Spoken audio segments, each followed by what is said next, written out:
Let's start with, there we go. So we're starting with our workshop with the Empathy Circle workshop portion of this meeting. And the first part is we want to set our intention. So our intention is to foster an empathic way of being within this group. And I just want to make sure that that works for everyone. Can I get a thumbs up if that intention works? Yay. And I'm going to light the official empathy intention candle here just to hold our intention. And there we go. Just a little reminder what our intention is. And I start with maybe about 2 minutes of just closing our eyes, a little bit of mindfulness, just to transition from the day to becoming present. So if you just close your eyes and take some deep breaths. I find it good to start with 3 long, deep breaths and just notice the sensations within your body.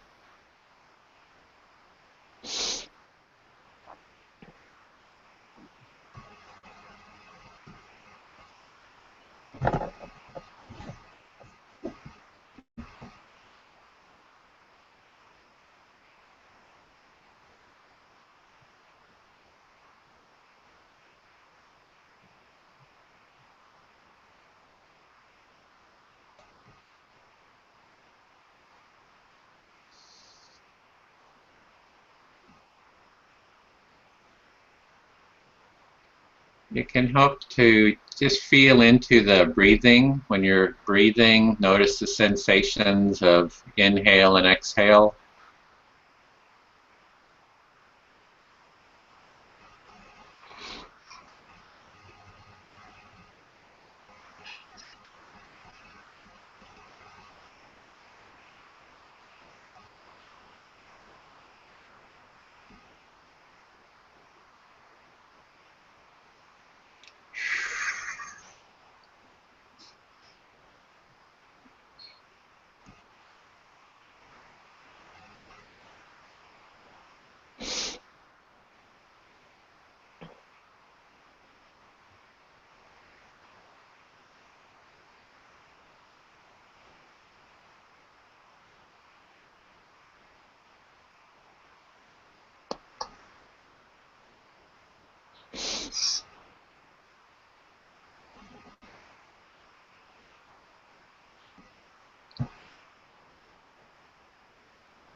And let's take 1 long, deep breath and come back into the circle, opening our eyes.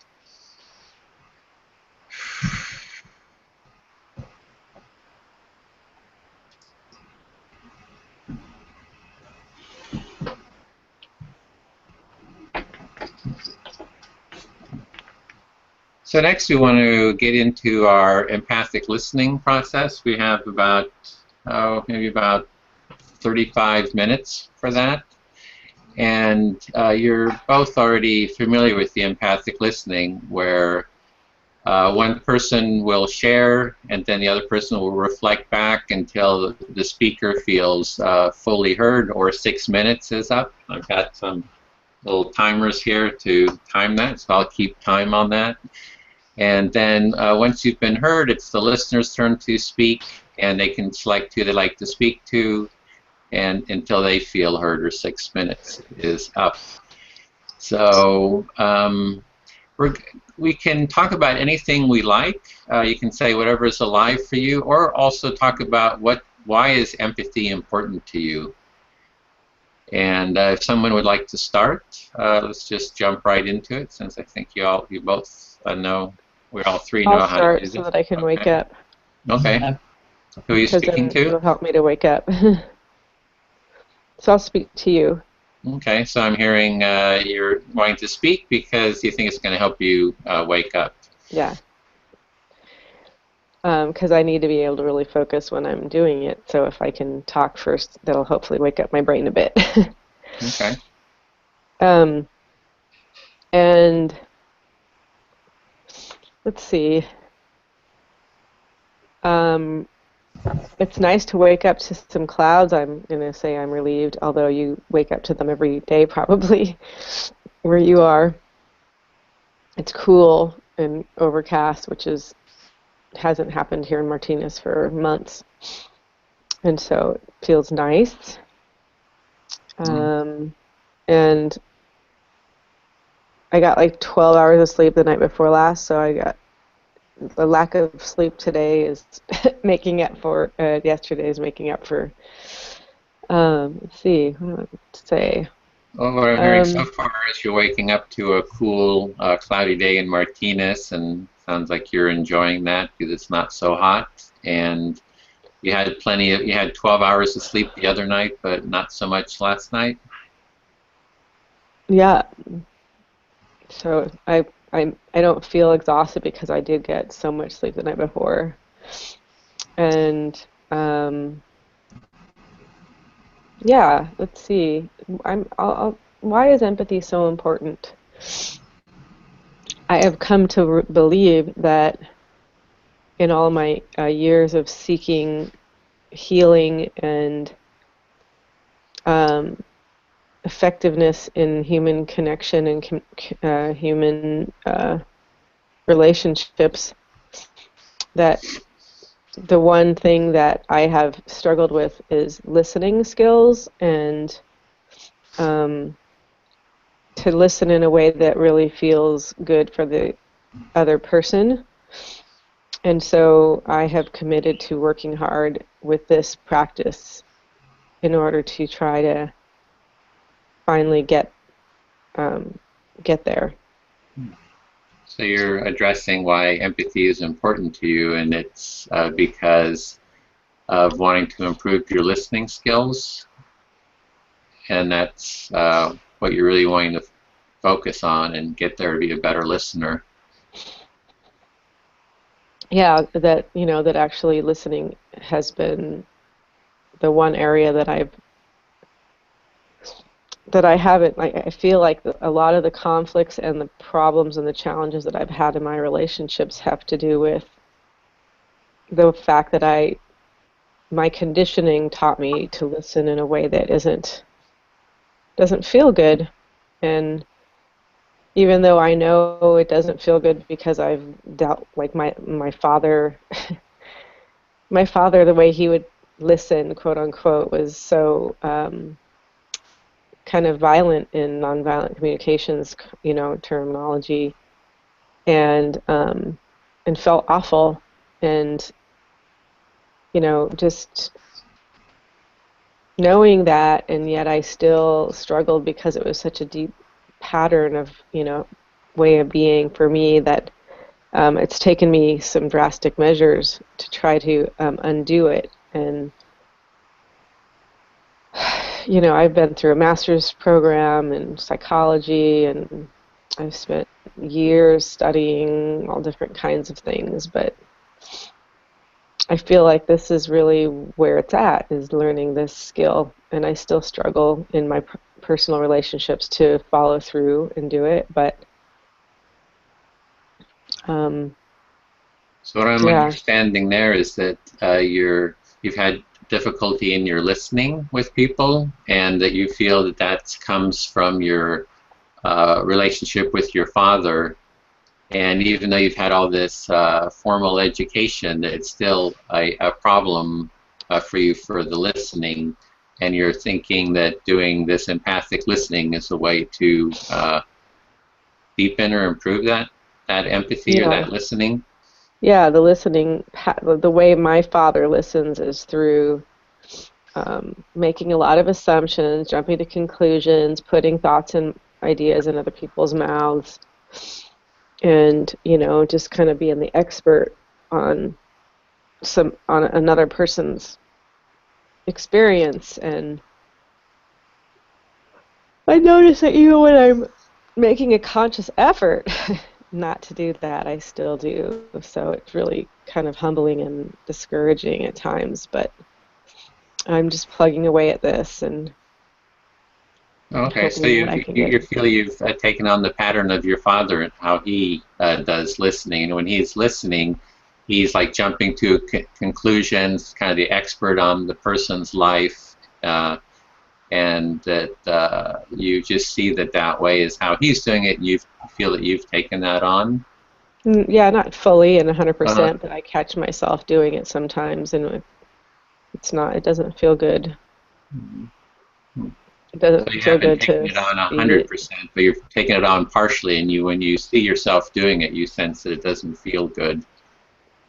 Yeah, I do it just enough to notice that, oh no, I'm doing it again, or I just heard myself say something and yuck, that I didn't like how it came out, and I'm Hmm. getting actually some really nice feedback from like my NVC coach that, you know, gives reframes what I said in a way that might, sound a little less harsh and abrupt. Okay, so I'm hearing that understanding that you're noticing within yourself when you do that, when you're not listening, and that you're getting some coaching for that and how to be attuned to it and how to change that. And Mhm. the time, and that's the 6 minutes. So, Okay. and I'll speak to June. Okay. Okay. Yeah, I've been looking at the opening questions for this portion of the empathic listening, and I just came up with asking about empathy. Um, I guess so. What is it? It's like I'm not sure like what the most effective question is to pose in this portion of the at the beginning of the empathic listening circle. Okay. So you were just saying that you were sort of looking over the opening questions for this portion, and you weren't quite sure like what was the best question to ask to start it off with, and you were just sort of interested in looking at, I guess, what empathy means to people. Yeah. So that was, I have a bunch of different questions, and I've tried different questions to begin with, and so I'm trying a new one here, and I'm really curious on how it will work. Okay. So you're just trying out different questions, and there's a new one that you're trying out, so you're just curious about how it's going to work with everybody. Yeah. And let's see, so what's coming up for me? One thing I noticed with the empathic listening, what I'm being aware of, yeah, to begin with, it takes a little bit of kind of sinking into it. I feel a little.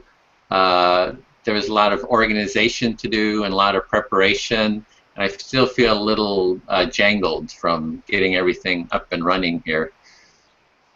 Okay, so I'm hearing that you're sort of maybe you're sort of slowly sinking into the empathic listening process because you've been doing a lot of work trying to organize everything and putting everything together. So you're still slowly getting more into it fully. Yeah. And one thing that came up was before we started the circle, I was doing some listening with you, and you were talking about some tensions in your body and how the just being heard about those tensions was actually releasing them. And so I would say for me, the why empathy is important is for that empathy has that opening quality to it, that when I'm feeling heard, when I share, maybe my little feeling jangled, it kind of settles me in just to be heard. And so I think empathy is important because I just see the power of it to open and connect. And Okay, so I'm hearing that empathy is important to you because you see just the good that can come out of it. Because earlier you were talking to me and sort of um, I was talking about something that was making me tense, and you were helping me sort of focus, doing focusing and helping me through that and releasing that tension. And so in doing that, you could see just the positive of effects that empathy has on, I guess, stress and tension. Yeah, and I noticed a little bit of I don't know if it's a little anxiety and sadness that we've only got about maybe 20 minutes left for doing the empathic listening, and to really settle into it, really to settle into the empathic listening, I think takes a little bit longer to really get more relaxed and into it. Okay, so you're feeling a little bit sad that there's not so much time that we have for the empathic listening portion before we get to the rest of the workshop, because it takes a little while to get into it and we only have about 20 minutes for this portion. Yeah, left 25 maybe. So what else is kind of alive for me?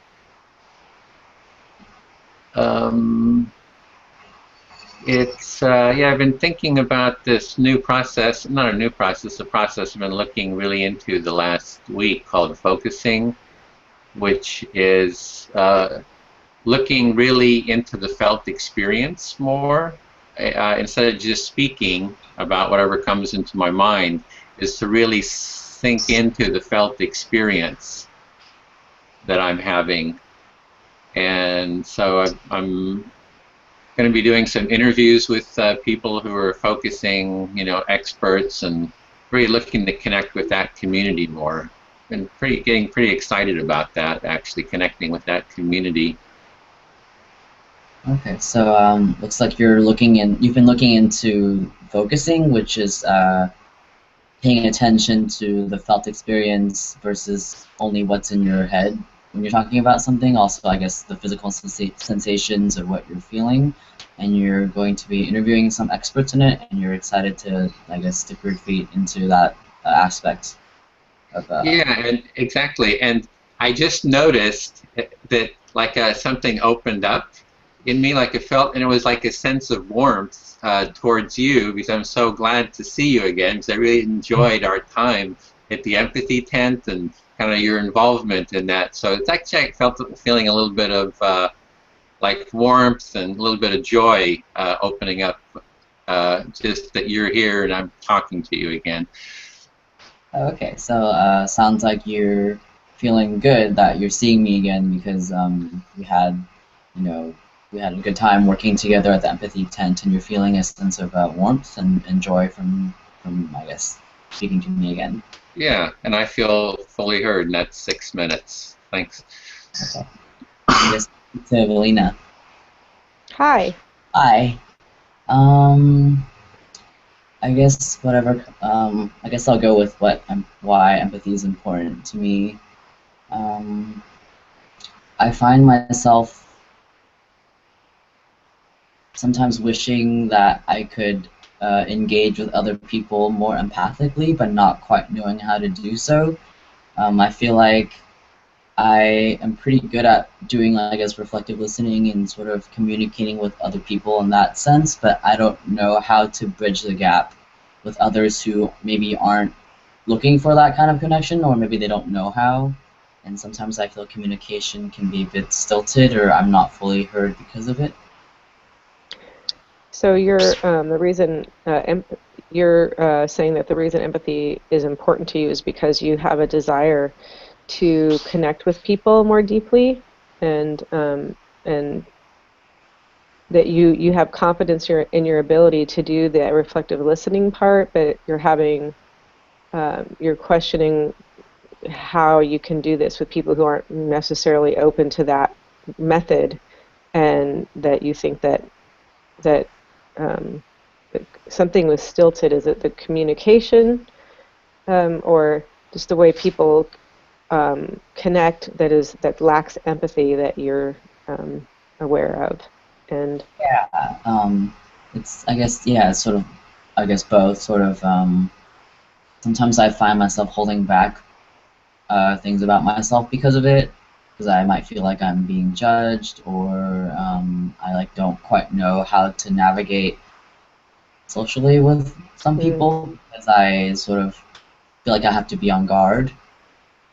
So you're just noticing in yourself how you are a little guarded and cautious because you don't know how to navigate sort of the what's safe to share and what you can be, how open you can be with someone without being judged or overexposed maybe on a certain level, and so you're noticing your hesitancy around or maybe oversharing about yourself, and then feeling like that may not be safe in the presence of the people that you're communicating with.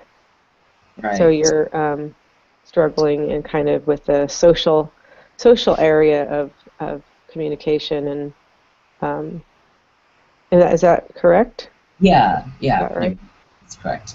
Um, yeah, so I guess I'm just trying to find ways to maybe, like, I find it is kind of difficult maybe in just casual situations to go, hey, let's communicate in this way, because that's not really how interactions go in real life. You know, it's sort of, if you have a method, you don't directly say this is how we're going to communicate, because I think it's a little odd in most circumstances to go, hey, we're going to do it exactly this way, and then they'll be like, why? Like, what is the point, or what am I getting out of it? What are you trying to do? So yeah, so like you're, in casual situations, you're not feeling comfortable just saying, "Hey, you want to do some reflective listening?" And you're recognizing that that would be a bit, unusual, and people wouldn't likely be comfortable with it, or even, they might think that's kind of weird. So you're wanting to have social relationships and connect with people in casual situations that feels that you have ease and comfort and safety around connecting, and you're wondering how you can do that. And this method works for you, but how can you bring it into your social relationships in a way that's smooth and comfortable, or if at all, if that's even something you'll feel comfortable doing. So, is that Yeah, right? Is that correct? yeah, it is. I mean, I think maybe it's not something to bring into everyday conversation because it's not always appropriate. Um, I guess I'm also thinking back to maybe my own experiences with when I felt like I wasn't heard, like maybe within my family as well. I like my family would usually say that I'm too sensitive, because I get, they're like, oh, I like, why are you so worked up over this? It's not a big deal. Sort of, I guess sometimes I feel invalidated because I feel strongly about something, and they don't see why, like, they sort of reason away the feelings as if they're not there. So then I just sort of end up being used to not sharing my feelings to avoid that kind of, I guess, attitude or judgment. So you're not sure if it's appropriate to bring it into social situations, but you're also wondering if this whole challenge that you're having is more to do with your family of origin, and how your sensitivity was judged as too sensitive, and when you had intense feelings or passionate feelings about things in your family, they often minimized or dismissed your feelings and then blamed you and judged you for being too sensitive rather than actually hearing you and being, compassionate or empathetic to what it is you're feeling and needing, and rather just making you wrong for having those feelings. And this uh, has created a tendency for you to be more careful in general and just not feel safe to share your feelings at all, because it's not worth putting yourself out there to be judged and ridiculed.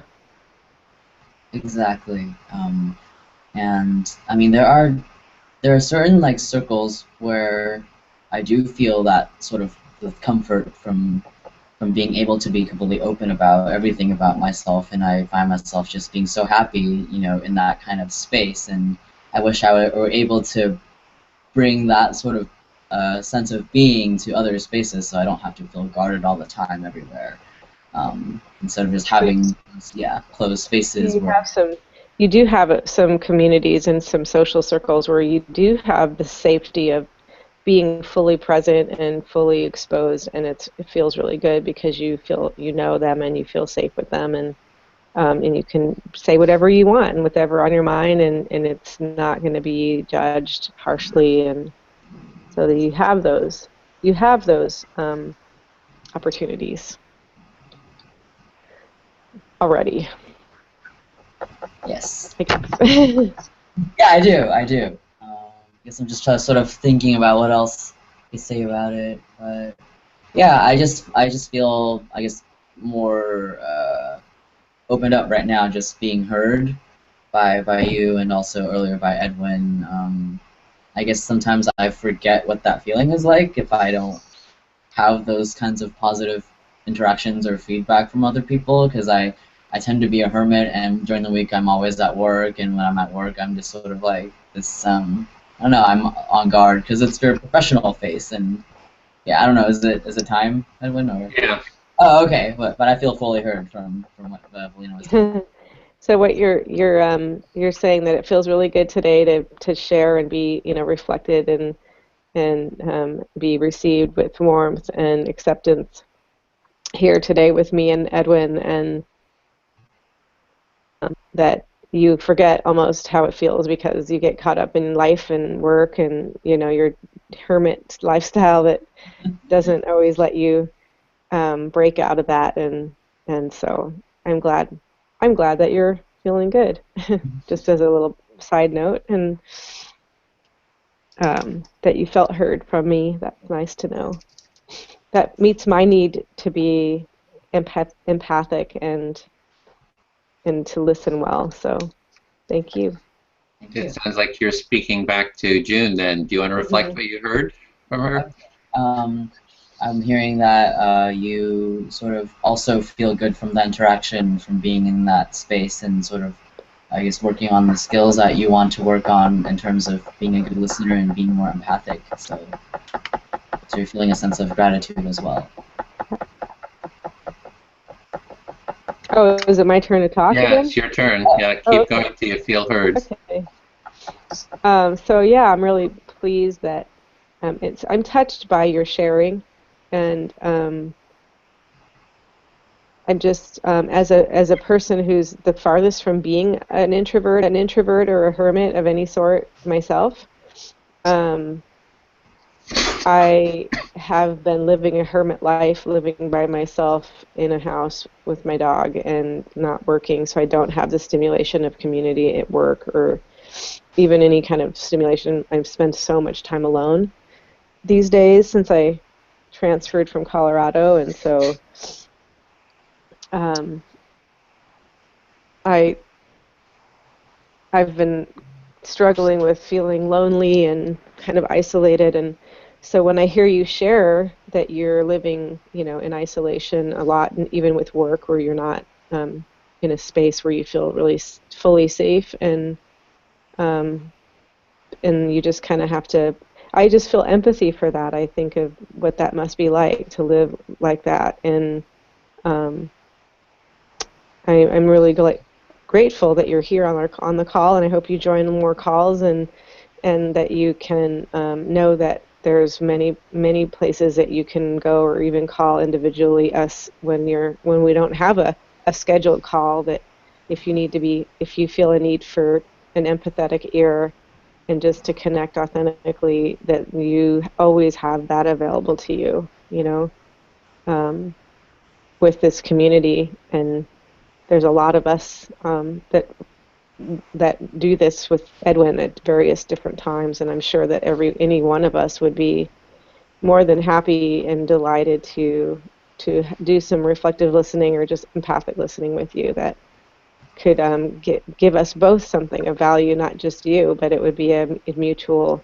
support. And so that I'm also, I'll let you say that's a lot. So I don't want to say so much that you're lost in it. Not at all.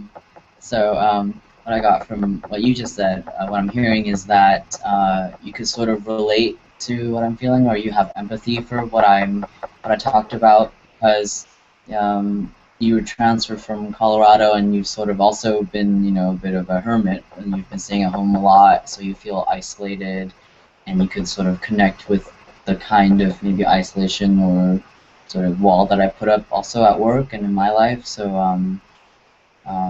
you feel that you can connect with that kind of feeling, and you are also extending like support with maybe other calls, or not necessarily just scheduled ones, but also lending an ear with and empathic listening, and also with others in the community who also know Edwin and are also willing to help out. Yeah. Thank you for that as well. Yeah, so I had a situation occur last night that was really painful for me, and I've been sitting with how to proceed around this situation, and in a way that would foster more empathy and connection, and also protect myself, because the person that I indirectly encountered, I had an altercation. I don't know if you could call it that, but I had a interaction with her. The last time we had an interaction, it was a violent email that she sent me that was really very cruel and cutting. And she's supposedly a conscious person in conscious community in Berkeley, and somebody that I didn't know before. I mean, I only known her for about a year, but I hadn't run into her because I was living in Colorado. But she cut me off cold when I moved out here, and the way she handled it was so beyond my comprehension that I was in utter shock for days. But I was hoping that we wouldn't have to see each other or have any contact, but I knew that it would happen eventually. And last night I was going to go to an event, and I found out that she was going to be there. And the only way I could find out was by going through somebody else's account, because she blocked me on Facebook, so I can't see her on the list of of people invited to the event. And it's just like the violence of the blocking, and just the whole like drama of being blocked and being, I just completely shunned and shut out by this person that I opened my heart and home to, is beyond belief. And I ended up canceling my plans and not going to the event, just because I didn't want to run into her at that unstructured in that unstructured environment, where I would just be basically sitting there having to deal with whatever energy got thrown in my direction in what's supposed to be a safe and loving environment. It boggles the mind, really. And so I've been feeling angry and resentful, and wondering how to deal with this without just being bullied, and kind of felt like, I'm being bullied. I realized the feeling of being bullied came up, and it's just like, wow, I feel like I'm being bullied, and I can't even go and enjoy these things that are supposed to be about oneness and community, and because this person is such a violent presence in this, in my life. And so I'm sitting with how to proceed, and not just skulk away, because I won't be bullied, but to, how do I do it without being violent in return, because my feelings are violent. I hate her. I feel this hate. I feel this resentment, and just really ugliness around like people like her who say that they're conscious, and they go to these, hippie skippy events where everybody's, oh, we're one and we're all this and that, but yet, I say one thing that might hit her the wrong way, and instead of talking about it and connecting on a human level, it's just like whack. You're a horrible person, I'm cutting you off. And it's just like, wow, unbelievable. It's just very painful. Sort of like this, part of me that's young, still young, at 49. Sorry, we got the time. Oh. Okay. Maybe we could get a reflection on that first. Okay, sure.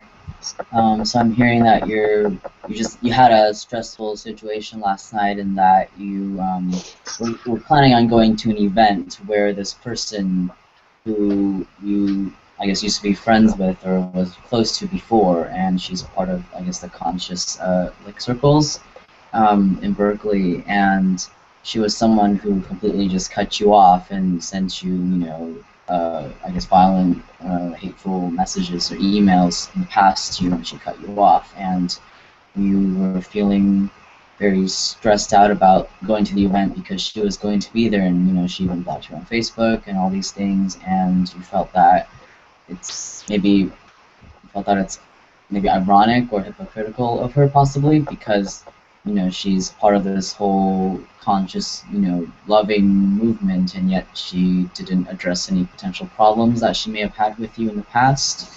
And instead of addressing those problems, she just completely blew you off and cut you out of her life. And so you ended up not going to the event because you didn't want to be in an unstructured environment where, you would have to deal with whatever negative energy she was going to throw your way, and you didn't want to deal with that, so you ended up not going.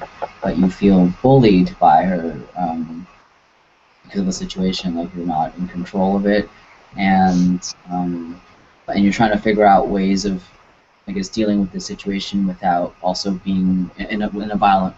You want to deal with it in a non-violent way because you have a lot of hate and resentment for this person. Yeah. Is that right? Yeah. Thank you. I feel heard.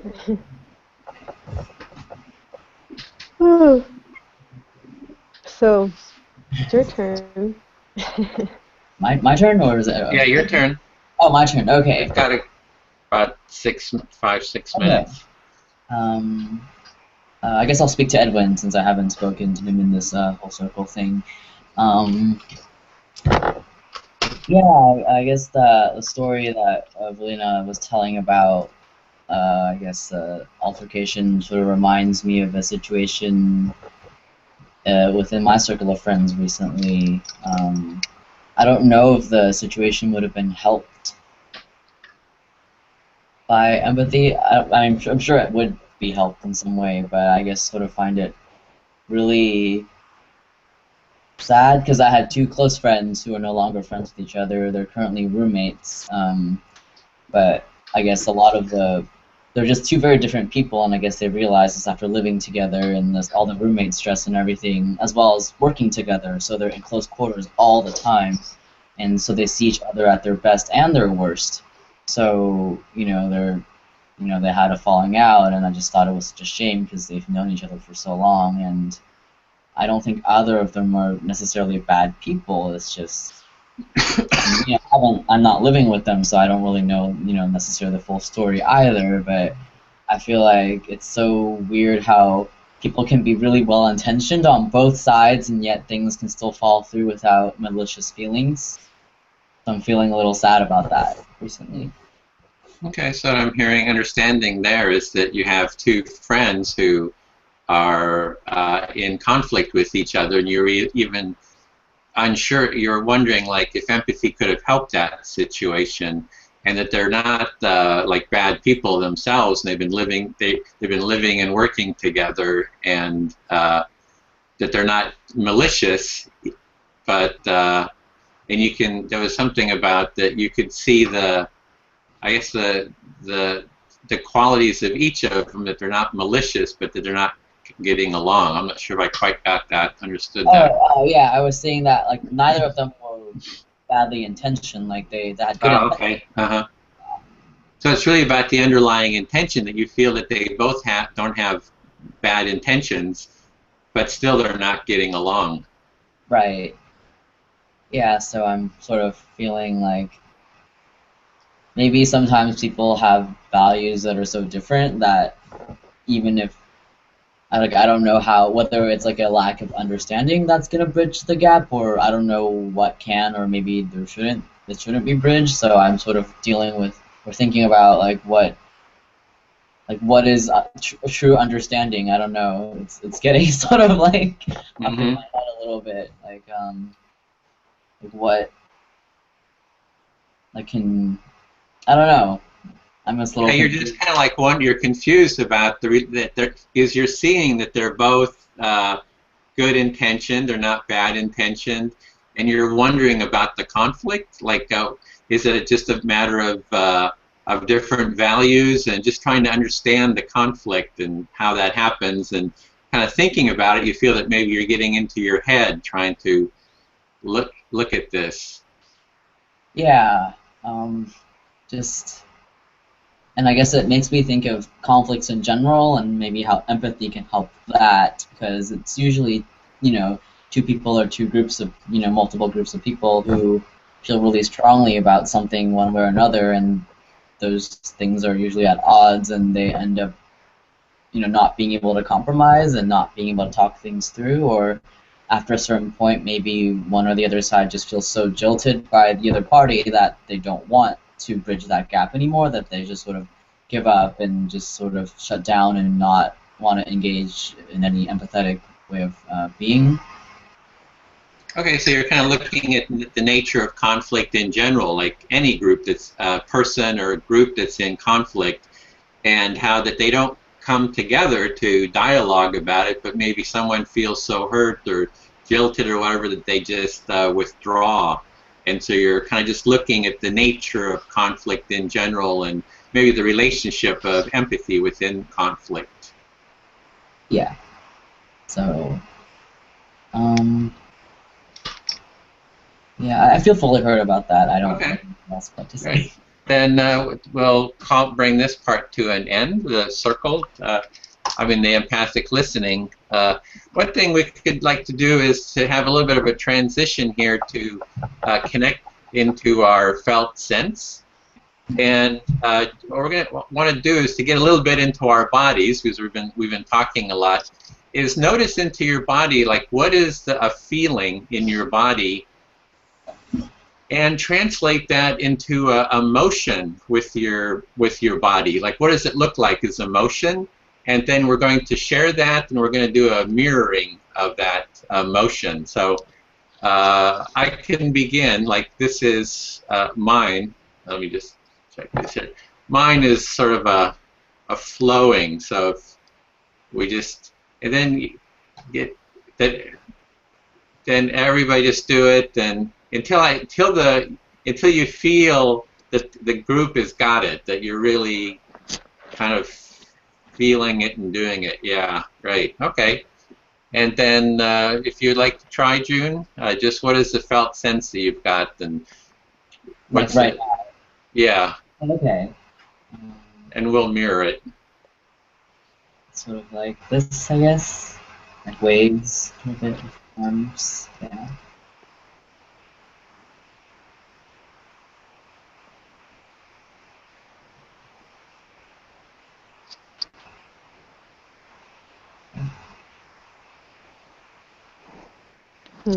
Do we have it?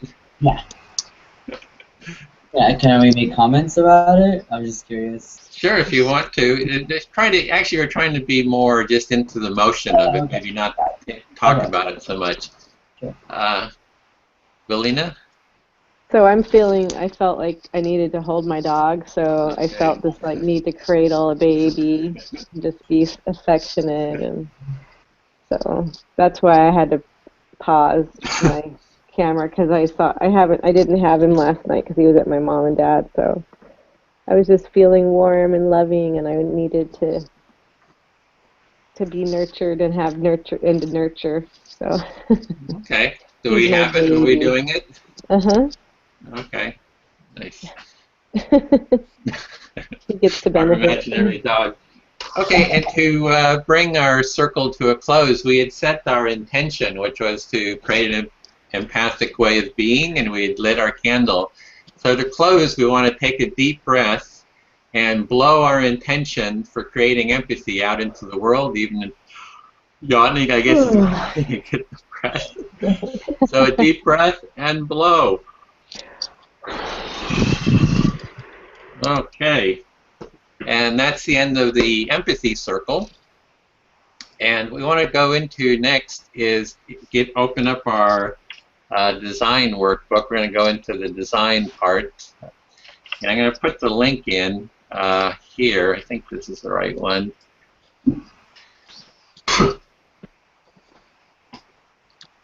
And that should open up our mini empathy design workbook.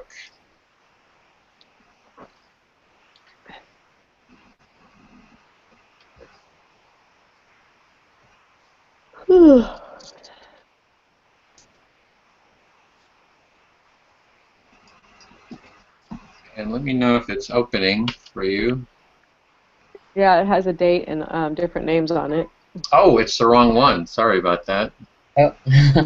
No wonder. I'll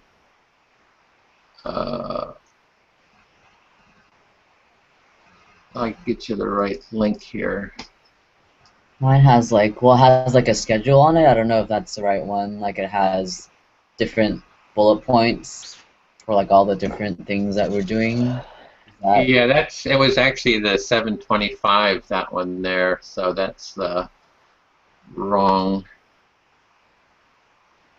date here. So, okay, here I'm putting it into the chat window, so hopefully this one is the right one.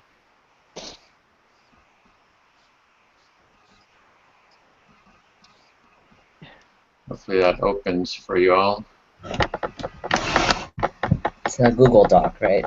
Yeah, it's the Google Doc, the mini Empathic Design Workshop. Okay. And the date, got it down there. And then if you just write your name in at the top under participants, then we know that you're connected, okay?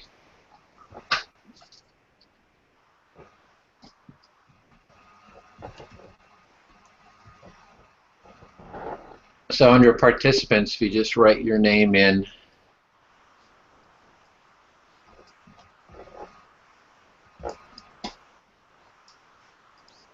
Let's see, anonymous Python. I think mine's trying to connect. Yeah, it was taking a while to download, if you find, so it's a little slow.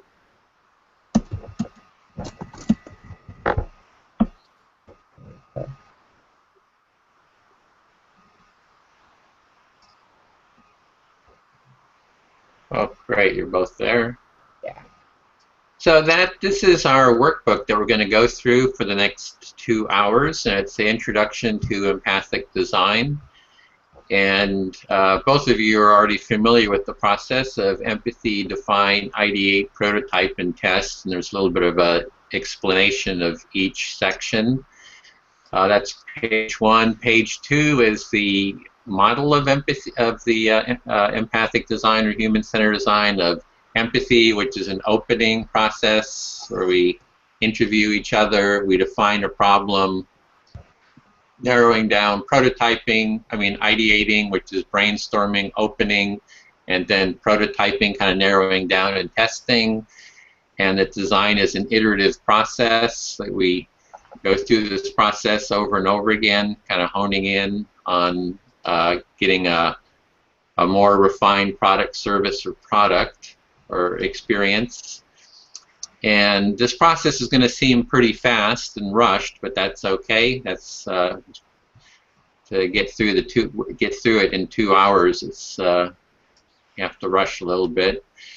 So if we go to step 1, which is our design challenge. So our design challenge is we went through 1 hour of the empathy circle. And what we want to do is redesign that experience to make it even more empathic and improve it.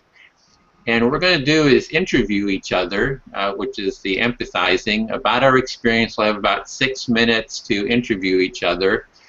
And so we're on step 1. And we need to come up with some questions, and there's already some there, which is what was your experience of the empathy circle? What areas did you have trouble with, and why? What worked well, and why? You can try asking when you get an answer from someone. You can do 5 whys to that, like why. That's a process within design to really dig deeper. And you can also ask about what was your experience in the different parts of the circle, like, you know, what was with the intention, with the candle lighting, with the mindfulness, with the empathic listening or the felt sense movement. And we can also come up with any other questions. So is there any other questions you can think of that would be possibly good to ask? So just brainstorm for about 1 minute of questions.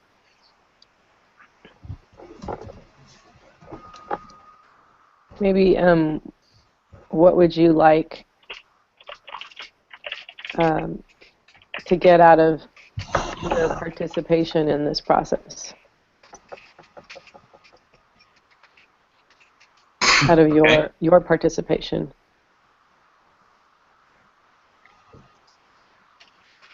What would you like to get out of your participation in the process? Okay.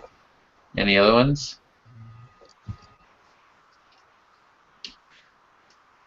These are questions that we're asking before we start doing the empathic listening. Is that correct? We're going to go into the empathy mode here, where we're going to interview each other about our experience, because we're going to redesign the first part of the workshop, which we just went through.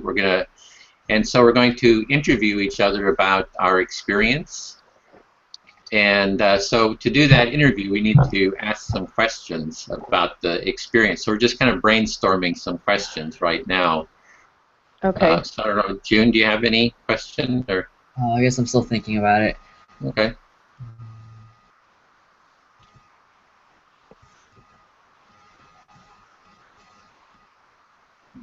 Now, these are questions about how we felt about doing the circle, right? Not just questions to initiate the circle.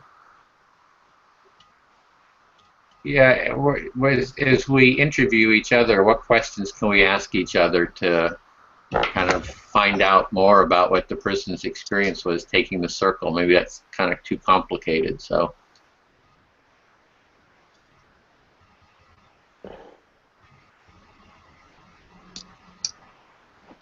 Just feels like there's I'm not coming up with anything else. Okay. It feels pretty complete in the way it's already set up. Great. So let's move on then. So we're going to have about 6 minutes to interview each other. We can actually, since there's just 3 of us, we can go a little bit longer. So let's see. Perhaps we could start with June interviewing Valina. Sure. And then Valina and interview Edwin. And then Edwin interviews June. Okay, so we write down the responses on this other page, right? Yeah. The interview hand. Yeah, so that's it. We're on page 4. So we're going to do the interviews. And so Edwin, you're going to be writing down while he's talking to me, right? Exactly. Oh, so okay. the person who's not doing interviews will do the transcribing. Okay. And I'll put it on mute, and so you can just begin. I'll keep track of the time too. You have about 6-7 minutes to interview Valina about her experience of the empathy circle. Okay. I guess I'll just sort of go down the list and ask about those. So, what was your experience of the empathy circle?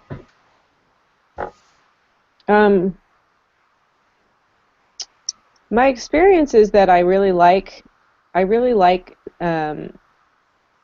hearing people share, and it feels good to see to hear the reflecting and to see that people are responding, feeling heard. But my experience of it in general is that it feels flat. That I know that there isn't apathy, but it kind of has this sense of apathy because there's not a whole lot of interaction with the the reflecting can sometimes sound apathetic, even if it's not, and not always either, you know. But I get it. It's almost it's almost like monotone, you know, and so I'm wondering if, you know, like just bringing in some more something that can foster a sense of deeper care in the process of listening. Oh, Okay, so it sounds. like yeah. Did you have some more to say about that, or? Well, I'm just, you know, I've been doing NVC for a long time, so NVC to me doesn't feel that way. It's rarely ever felt apathetic to me, and I talked to Edwin about this a while the other day, and I'm just wondering how we can create some kind of format that gives the listener an opportunity to maybe deepen their understanding through some additional method of responding with maybe more questions or even guesses. I do it a little bit, but I try to be careful not to do too much of it so that I can stay with the reflective listening method. But instead of just kind of sounding like robotic in the rote response, which I think I'm not saying that you did that when I was talking, you personally, but I've experienced that somewhat with Edwin, where because I think he's done it for so long and he's kind of got this pattern, and that it sometimes can come out sounding almost like robotic and apathetic, and I know that he's not apathetic because I know him as a person and he's far from it, but it does come off that way sometimes, and it's been an issue for some other people in the groups that I've been in, that they don't like it, and I think that there's a danger in them feeling that it's not real empathy, it's not genuine care and understanding, it's just parroting. So I really would like to find a way to create a more sense of a sense of empathy, or feeling heard and feeling understood. And the article, he sent me an article that was so awesome, written by a woman in Berkeley, about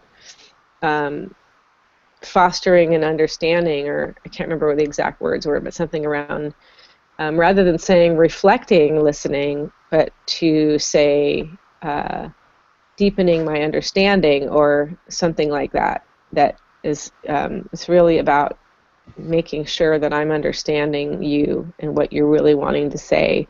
Am I hearing you correctly? Am I you know, as a listener, am I, not only are you feeling heard, but am I really getting it, you know, from here, my heart, hearing you and understanding your deepest need in underneath these words that you're sharing.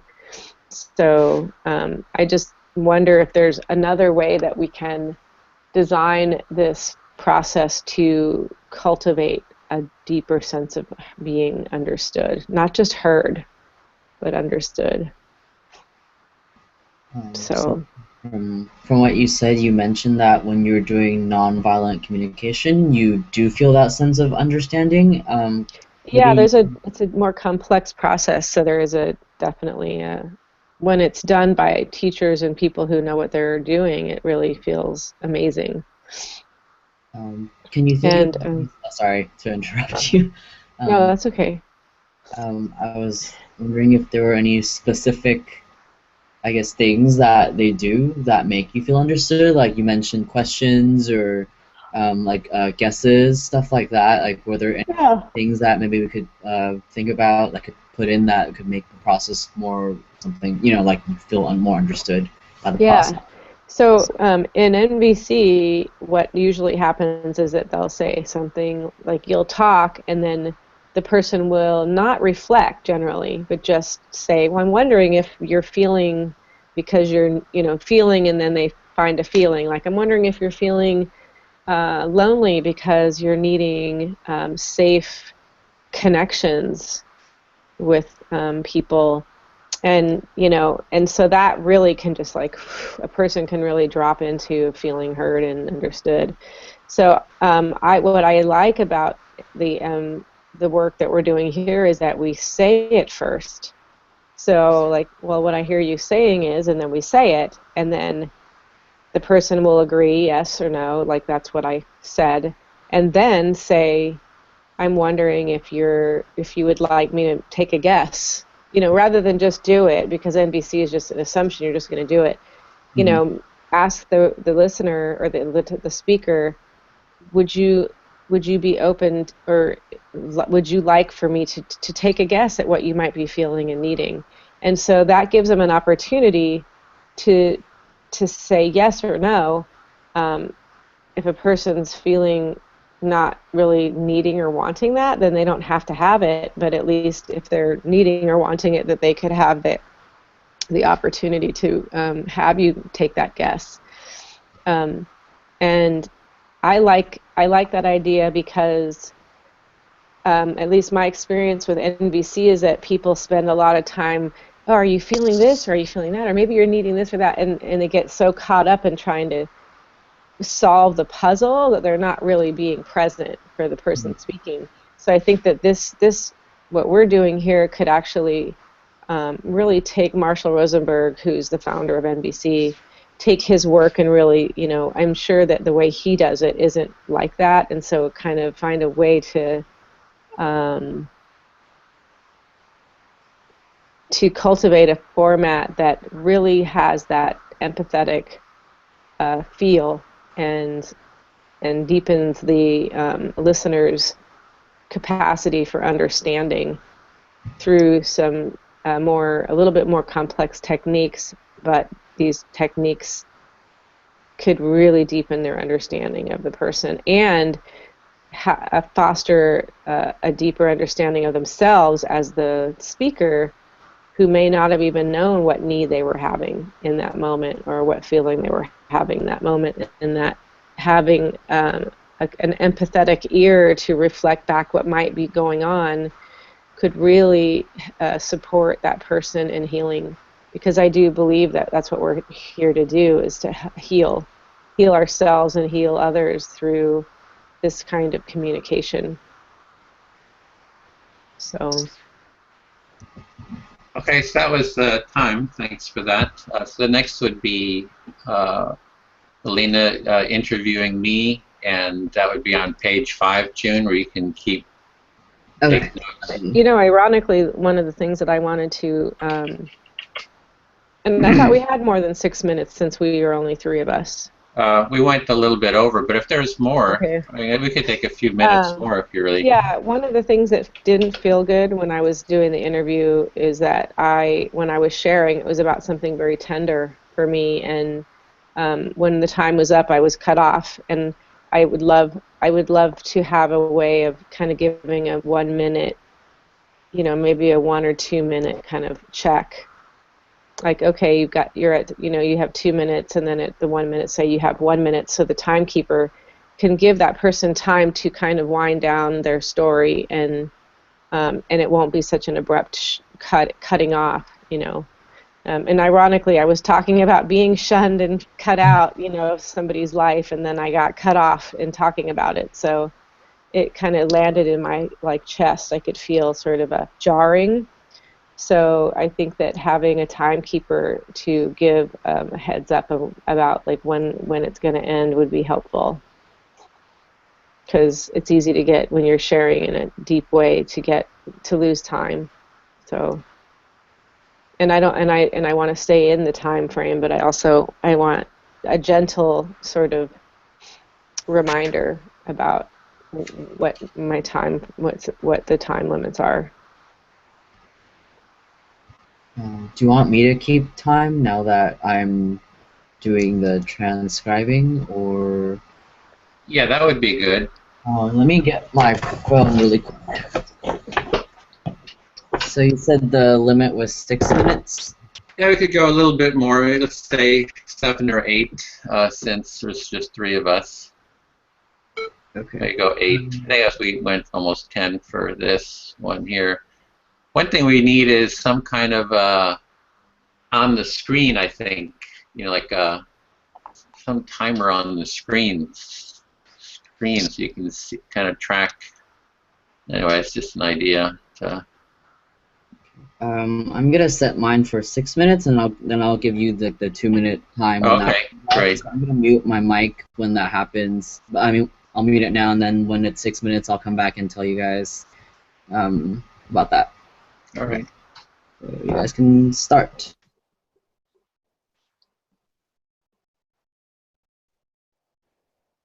So you're interviewing me, Valina? Okay, I just got confused there for a minute. I was trying to find a way to open another window so that I could have you and this interview process on the screen. Mm-hmm. You know what I mean? Like this document, the mini design workshop doc, and then also have the faces, because I used to be able to do that with Skype, but now I can't do that with this Google Hangout. I've just been doing it in 2 separate windows. I don't know if that works out. I know. How the heck do I open another? I just usually drag the tab out from the window itself, and then it sort of separates it out into 2 windows. Is your Google Doc and your Hangout on 2 separate tabs within the same window right now, or? Yeah, it's on the same. You think that would be pretty easy? I don't know why I'm not able to do this. Weird. Here, I'm gonna try this.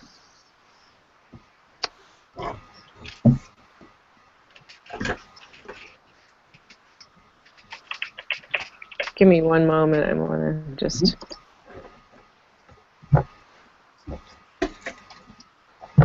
Okay. So.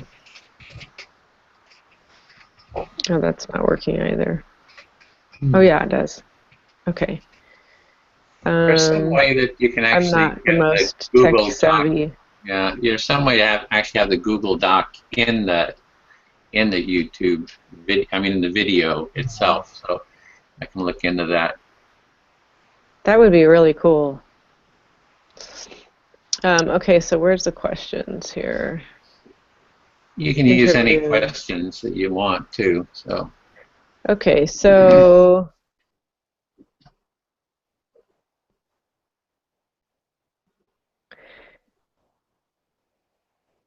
All right, now I have my screen organized a little better.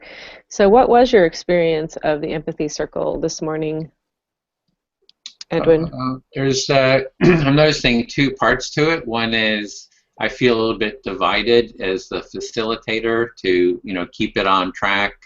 So I can't just relax into it, I feel, because I'm kind of tracking all the different things that are going on, tracking the time.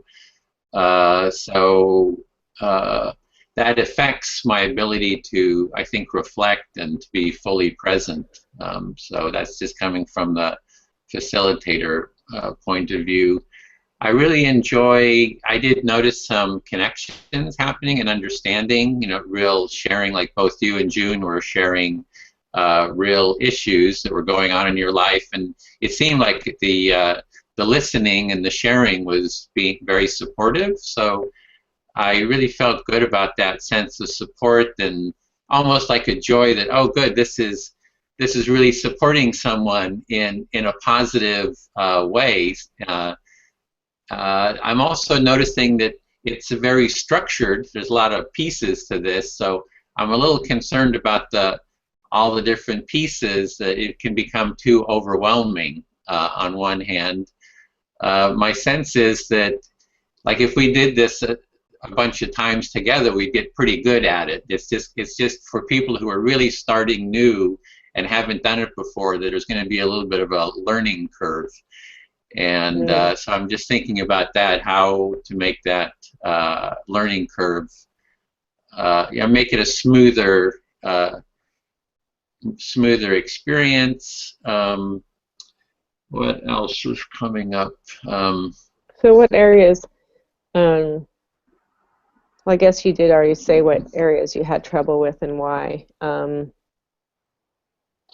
So, yeah, so you had concerns about your not being able to relax and deepen into the process because of your holding the space for the structure and being the facilitator. Yeah, and there's so much Um, technology here. It's a very technical yeah. environment, right? It's not like we're using computers. We got computer screens. You're sharing, trying to see two things.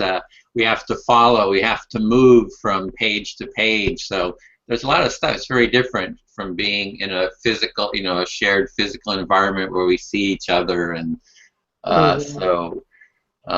But I do feel some benefits of this too. Here you are in your bathrobe.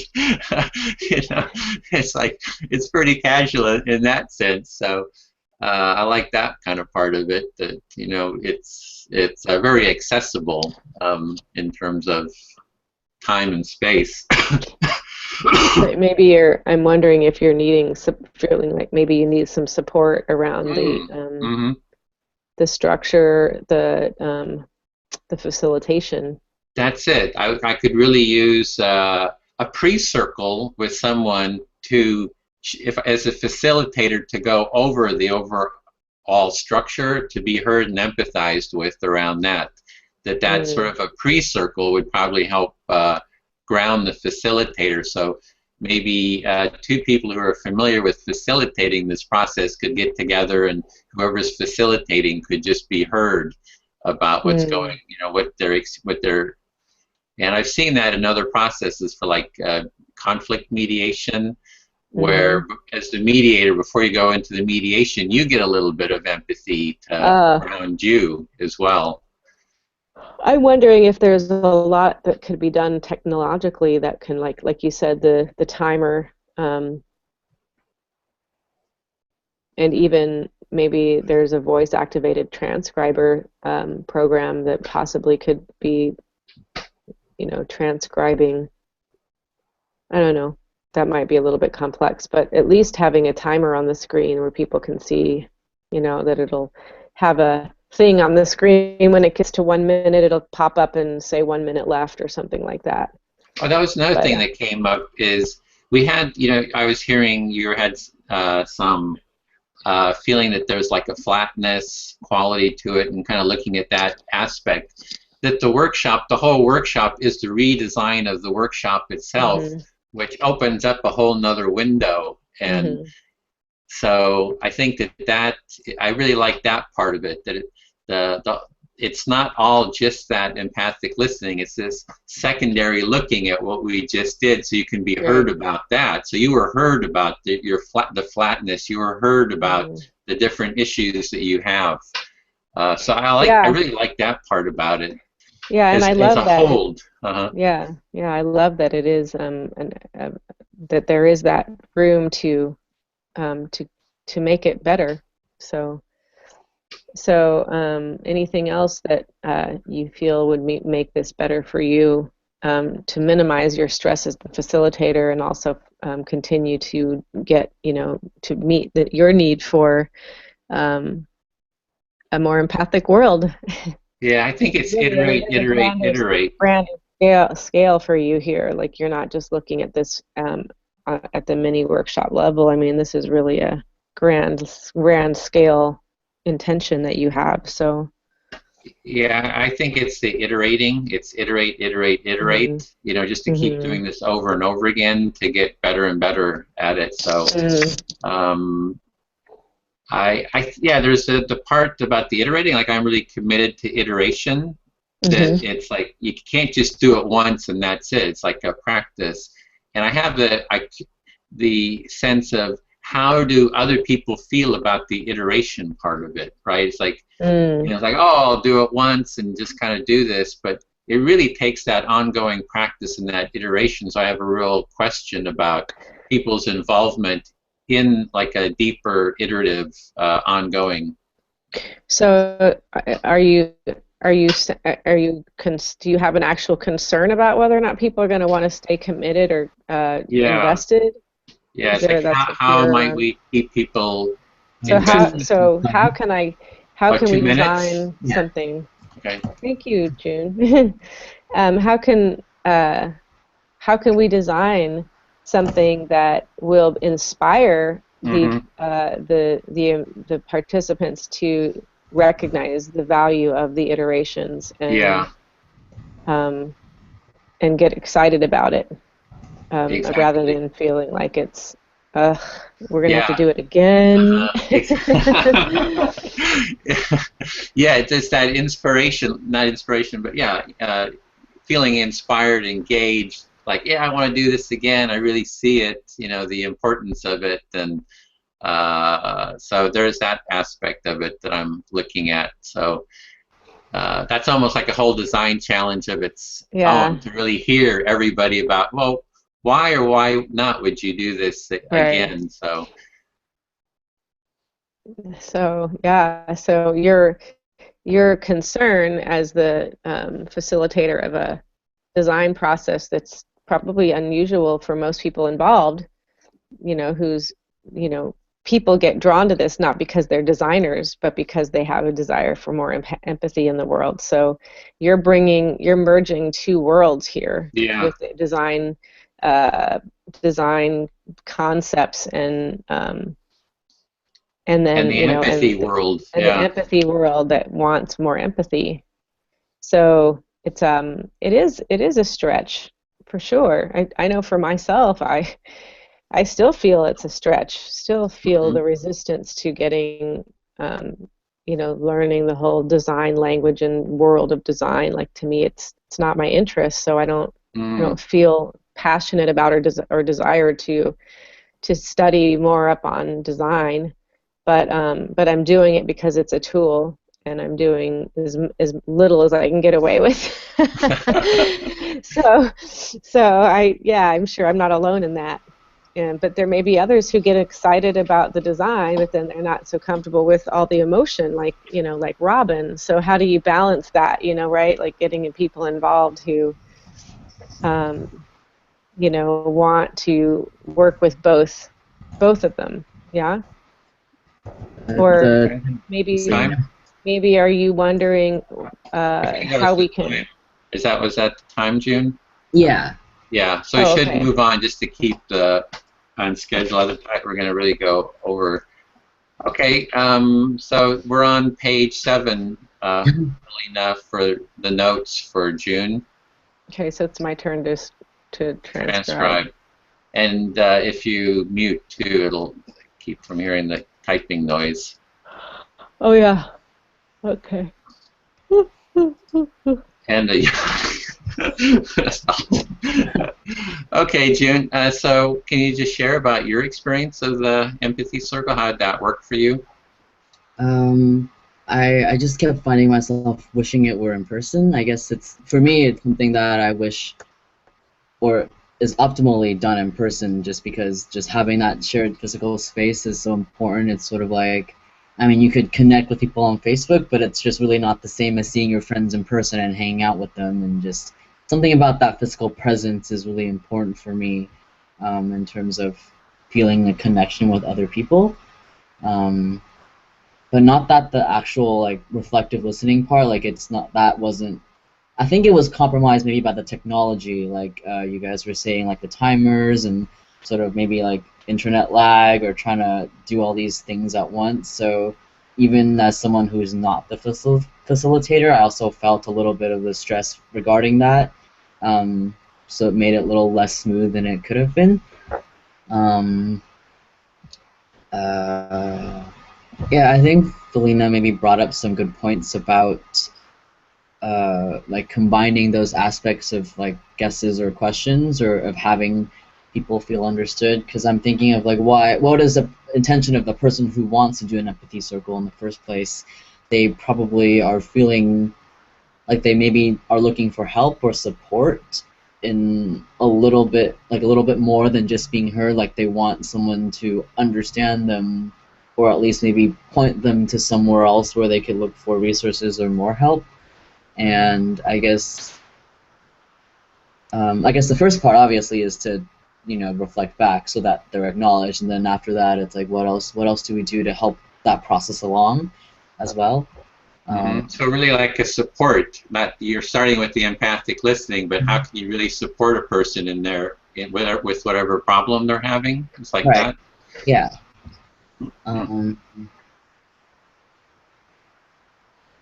Yeah, I guess I'm also thinking of like what. Yeah, I think for me it's like the intention of the entire circle, like what is the purpose of the circle, would probably set the space or the tone of the entire experience for somebody. Okay. So the intention was to create an empathic way of being. Like, how does that intention setting, like we had the intention setting, the lighting of the candle, how did that first part work for you then? Or even what would be even a deeper, maybe a more engaging intention as well for you? I guess for me, I think for me, I would want to have an empathy circle maybe on something I'm struggling with, in my own life, or maybe for others in the circle as well. Maybe they're struggling with a certain kind or something similar problem or similar need for support in some way.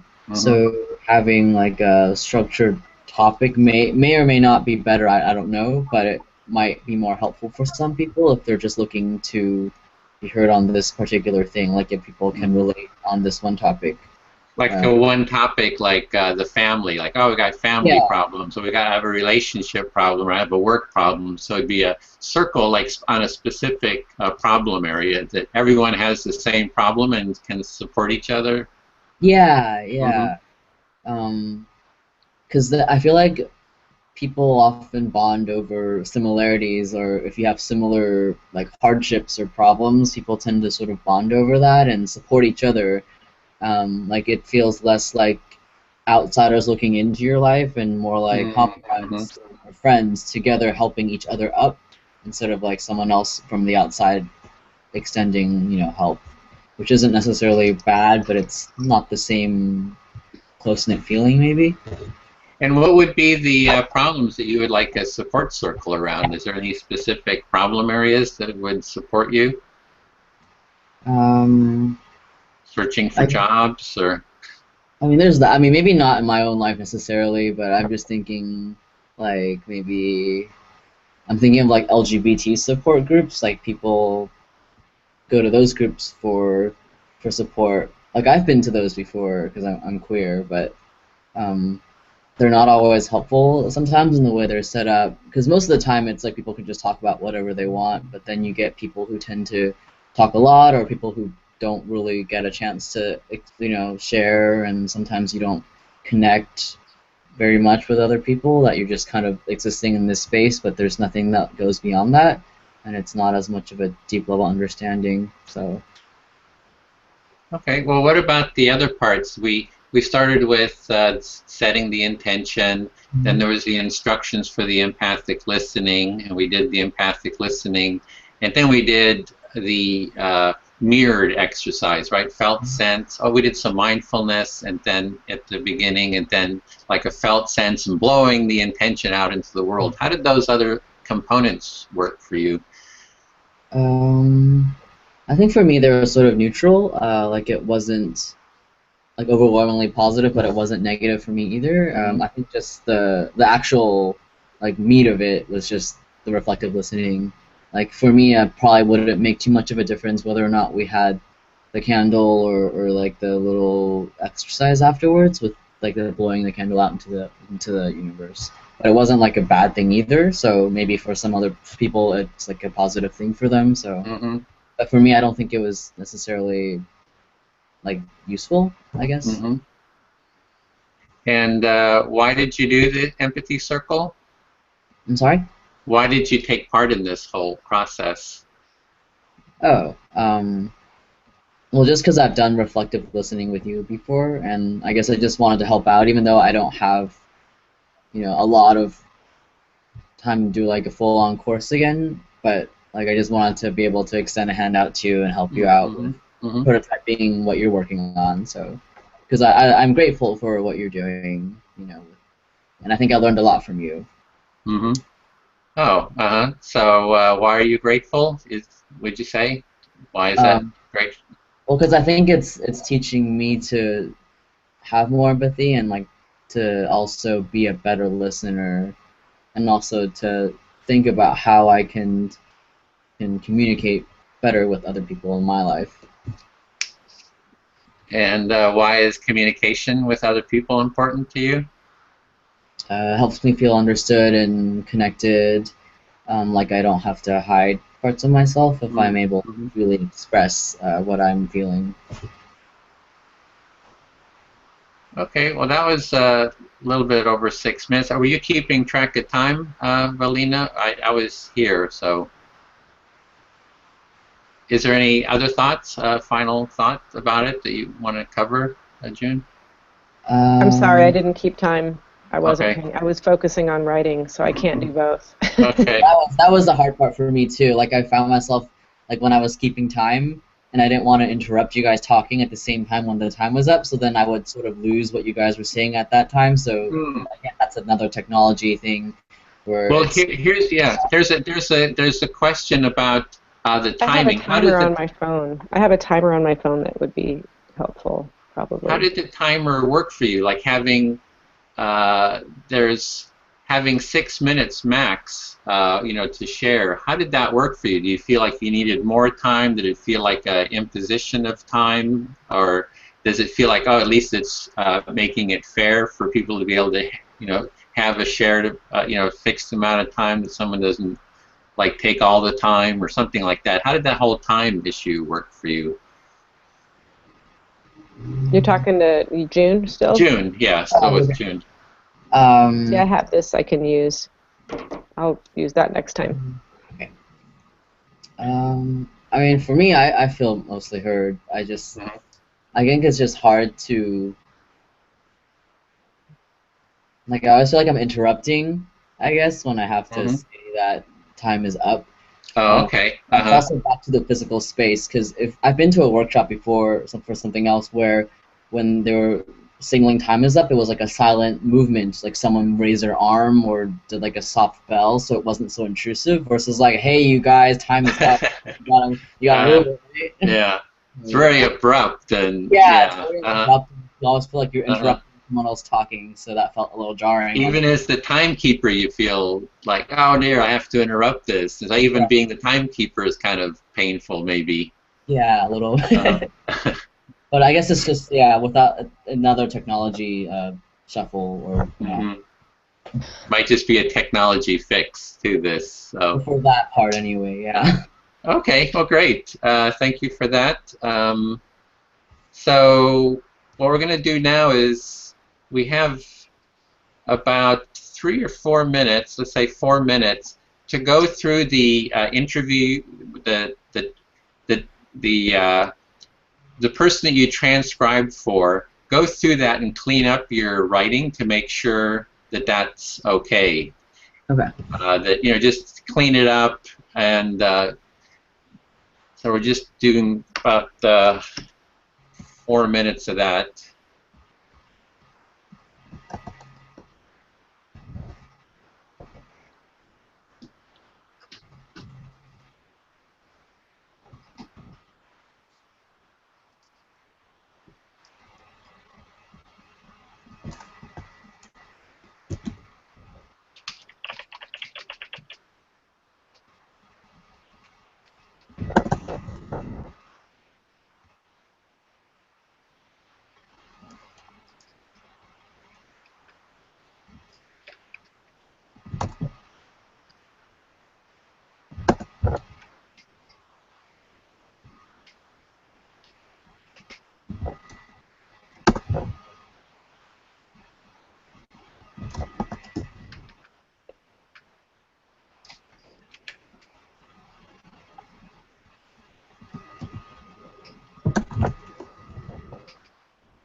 Oh, that's nice. Yeah, there's an app that I'm looking at that I can give you guys some options.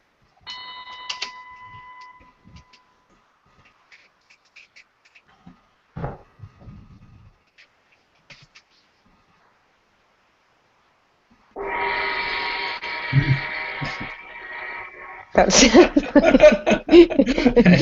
that's when they say something you don't like. Oh, I don't like that. Oh no.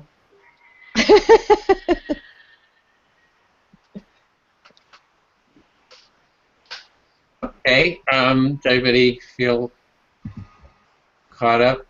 Yeah. Alrighty. So what we're going to do is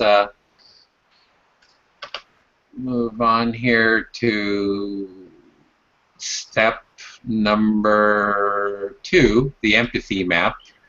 Mm-hmm. And so with the empathy map, we're starting to take what we've from the empathy, what we learned from our empathy, and we want to define a problem. So go through the person that you interviewed. Check the person who you actually did the interview of, and then find one insight from them.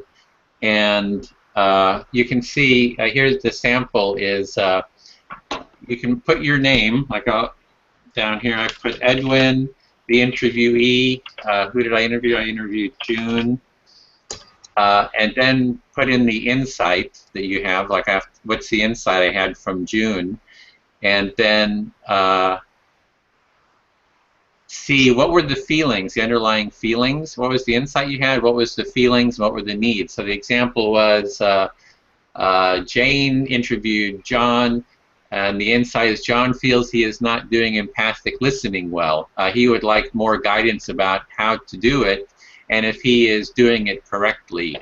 And so he's feeling anxious, frustrated, and connected, and he's needing understanding, ease, confidence, and a sense of connection.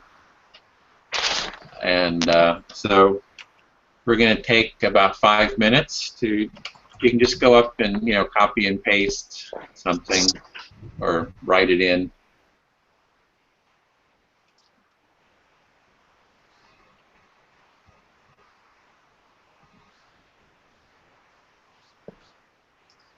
This is what happened here?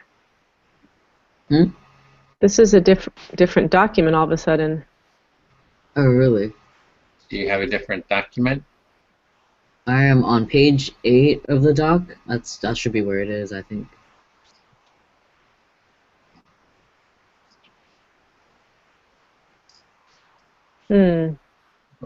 What's happening?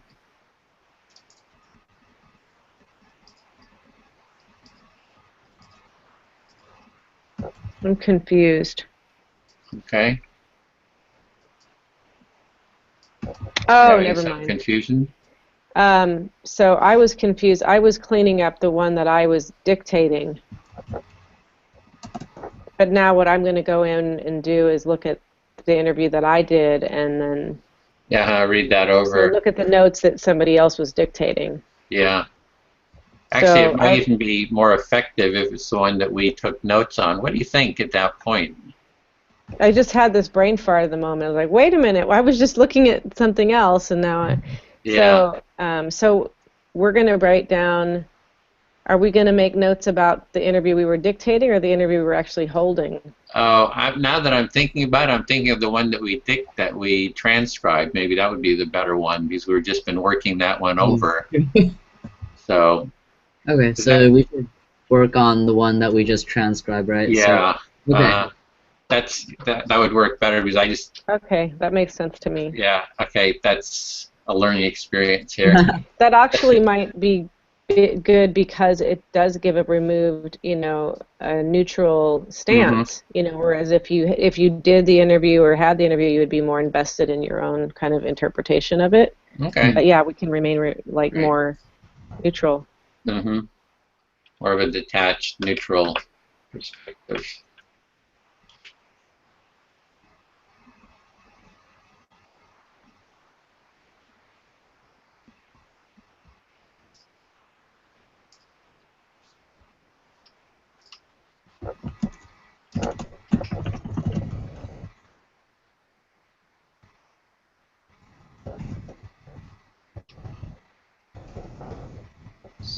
my name.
Okay, about 30 seconds.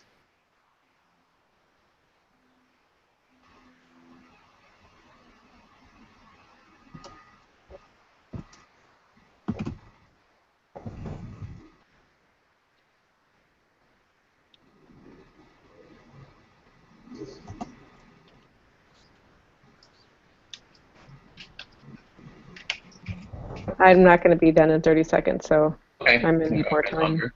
Sure. How about when you're done, just say you're done, ready.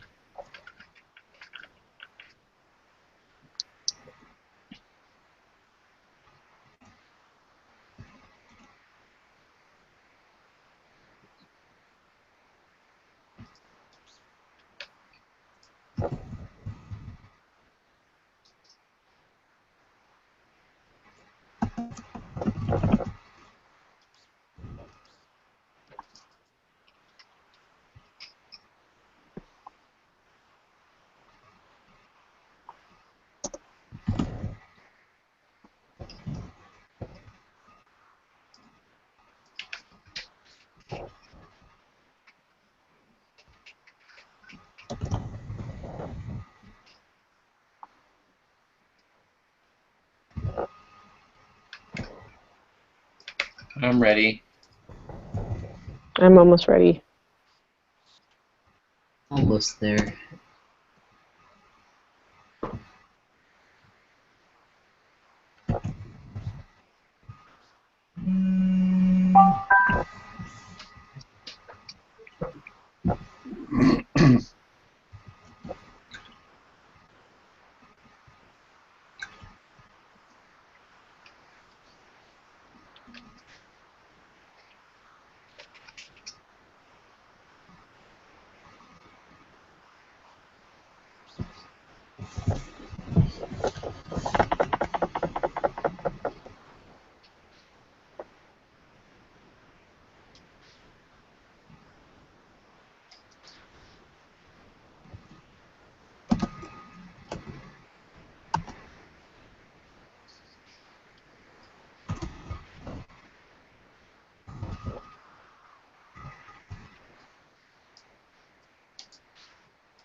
Okay, I'm ready.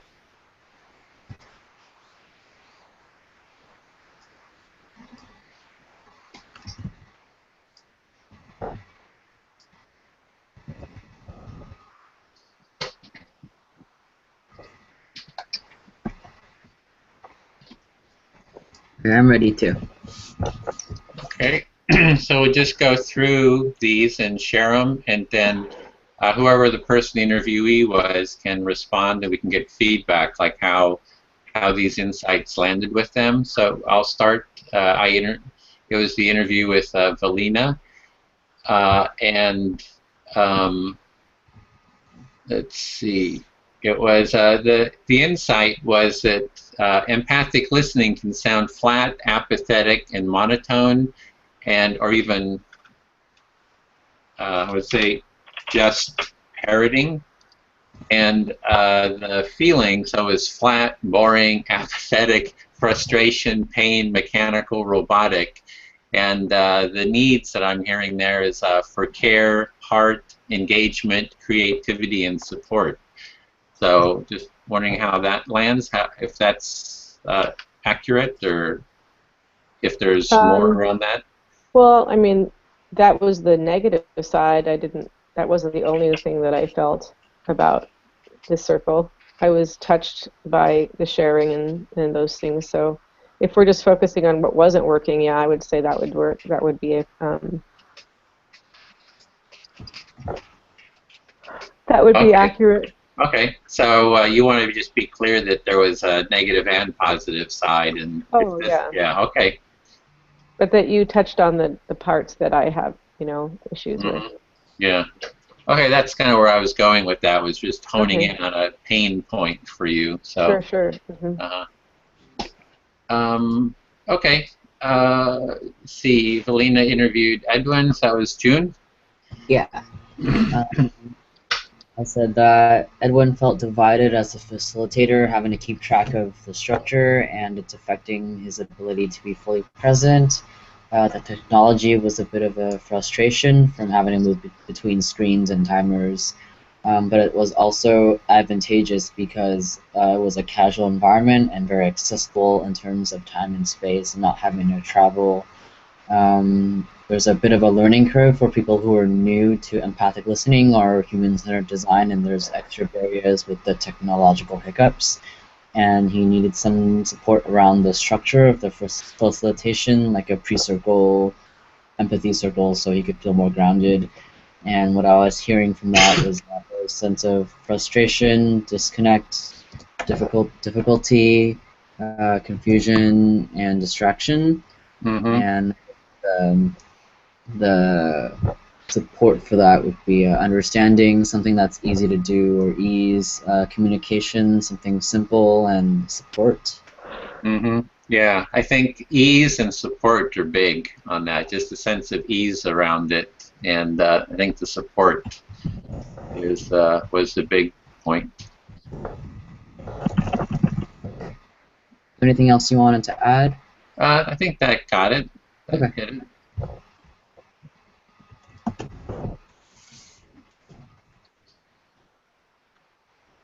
And yours, Valina? Okay, so Edwin was interviewing June, and I picked up on the interview that June would prefer circles in person because the sense of disconnect from not being in real time, but also had the idea and the desire for more intentional focus on the topics, like such as working through your own, like having an opportunity to pick something that's going on for you in your life, that you could actually use the circle as a support group a type of support group to help process through and giving empathy and strategy. So rather than like a support group that doesn't really, that's more there to just be their own, like a lot of people show up in support groups just to share and talk about themselves, but there's not a whole lot of give and take. And so you have an vision of having this be like a really effective support group of types that offers strategy. And so my sense of what was the feelings that you might have been having were hopefulness, as well as feeling vulnerable, a little bit scared, and maybe some frustration. Because there's a need for deeper connection, community resolution of personal stuff going on, and a sense of belonging and shared reality with the community that you're sharing this with. Yeah, definitely. I think I guess the shared reality and the connect, like everything else sort of falls along with that. With the shared reality, I guess that's the biggest part for me. Because without that, I feel like it's really hard to make a connection or build a community without that sense of sharing. Cool.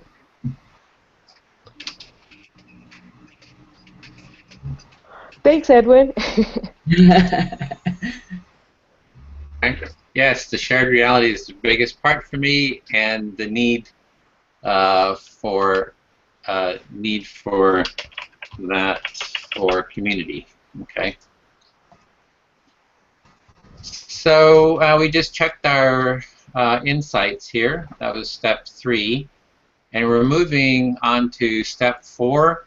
So we want to each pull out like one problem area, and then we're going to share that and kind of merge it down to what is one common shared problem area. So just take a place there and write it down.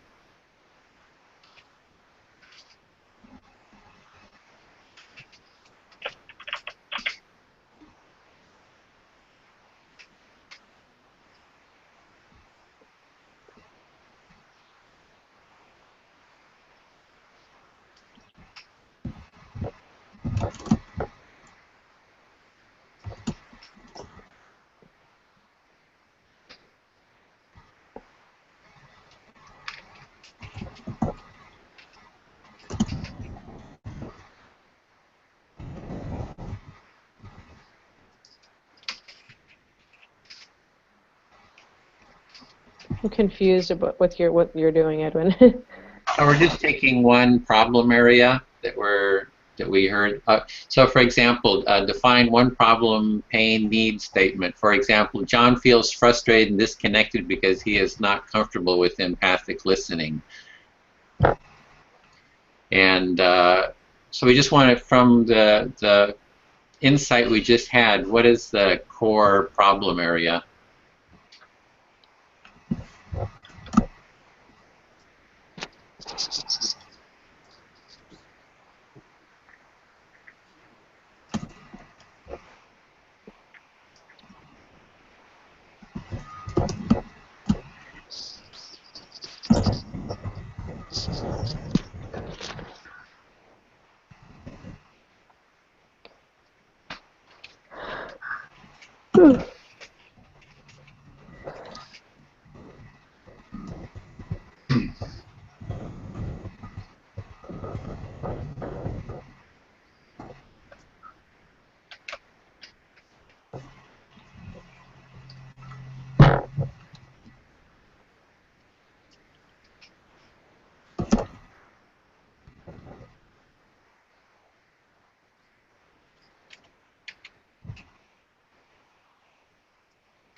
Okay, so we can just have a dialogue to share that, and then how can we come together with merge them into one core problem area that kind of addresses all of those? Or do you want to see, June? Do you want to share yours? And I just wrote down that for me there needed to be more of a shared reality to build community and foster understanding. So I suggested like focus topics. Mm-hmm. Okay, and the one I had for Belina is that the empathic listening is flat. I mean, the problem, the pain area is that it's flat, apathetic, monotone, and she's needing more care and support. Okay, I like that. I need more. Yeah, maybe some more. Care, heart, and support. Yeah. And And yours? so I thought for Valina and June, timer needs to be more gentle and give them a 1-minute warning, and Ed would want support in the timekeeping. Mm-hmm. Okay, so how do we merge all those into one problem statement? Or what is the main problem that we want to work on for that matter? They might not all totally merge. I see the second two as merging probably, like, just merging bringing maybe some more steps in the listening process to foster a deeper understanding and a sense of being heard and cared about. Mm-hmm. And also having there be, you know, an opportunity for each person to sort of have to be in the middle of the circle and have the circle itself be there to create the support and find help the speaker find resolve in their challenges. So maybe develop a design that offers that in that format. So I'm getting here the empathic listening. You sound like you're merging the two. So we've got Well, that was my sense. flatness. The timer is a really simple. I think is a simple Mm-hmm. problem we can resolve. But the more complex and more important concern is the fact that we want people to feel heard. We want people to join and be a part of this community and get something really deep and lasting out of their experience. And so by creating a format that allows for really personal work to be done and to have a method in which we can offer support will give people that sense of belonging and genuine care and connection.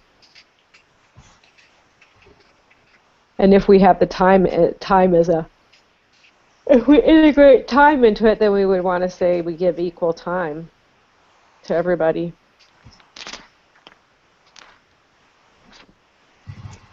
Okay, so far the empathic listening can sound flat, apathetic, and monotone like parenting. Need to feel heard, get something deep and lasting, care, belonging, connection, heart, resolve, and support. Mm-hmm. June?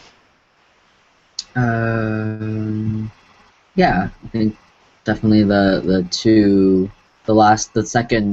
second and third one definitely can be merged like you did there. I guess also, I don't know, maybe if you want to put that there about the facilitators possibly needing support as well. Oh, everyone. Uh-huh. Yeah, so support for everybody. Oh, yeah. Yeah. Yeah, this would be everybody equally having an opportunity, even if it's not all in one setting, that, the tension is that everybody gets, whoever is having maybe the deeper need, or maybe, taking turns depending on, have a schedule of sorts. Mm-hmm. And then that person be sort of the focus of the group, and that their time is up and that it's their turn, and that everybody is there and showing up, almost like, I imagine, like an intervention of sorts, but not, just like, we're we know that Valina has an issue that really needs us, and so we're going to come in like the team, like the empathy team, that we plan to come into families with. We can start slow by just working with each other's, individual needs as a member, and as a team work together to help that individual. And then once we get really good at that, then we as a team can start going into families and work together as like an army to come in and help this other family. But until then, we got to get good at doing it for each other. Okay, so it's like we're looking at how to make the empathy circle more empathic, I guess. So the empathy circle can sound flat, apathetic, monotone, parenting, and we need. But feel free to edit this, re-edit this one sentence here to hone it into. Oops, wrong color. To just get I just made it in yellow. So we just want to hone that into a problem statement. So does that seem like it captures it, or is there more around that? Or just feel free to edit it in a way that... So I guess what I was talking about was more strategy then? Yeah, so you're already getting into the designing of it. Okay, So we want to just hone into the real problem, right? Okay. Yeah. I think it looks pretty good. Okay. So the next part... Oh, wait, maybe we can add... and...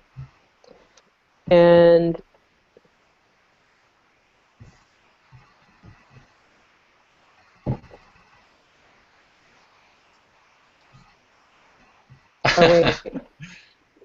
Wouldn't that be included, though? The gentle timing would be included in making it yeah, because that belonging. would be caring. Yeah. Right. Okay.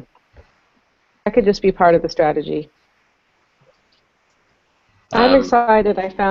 I'm excited about this, So, does that sound nice? Very nice. Okay, so we take that. That was our problem statement. And we want to merge that into a how might we. So it's like, how might we... That's down below, right? How might we here? Yeah, we can move the whole thing, I guess, down there, and then it's how we can do it on the same... Let me move it here so we can actually see it.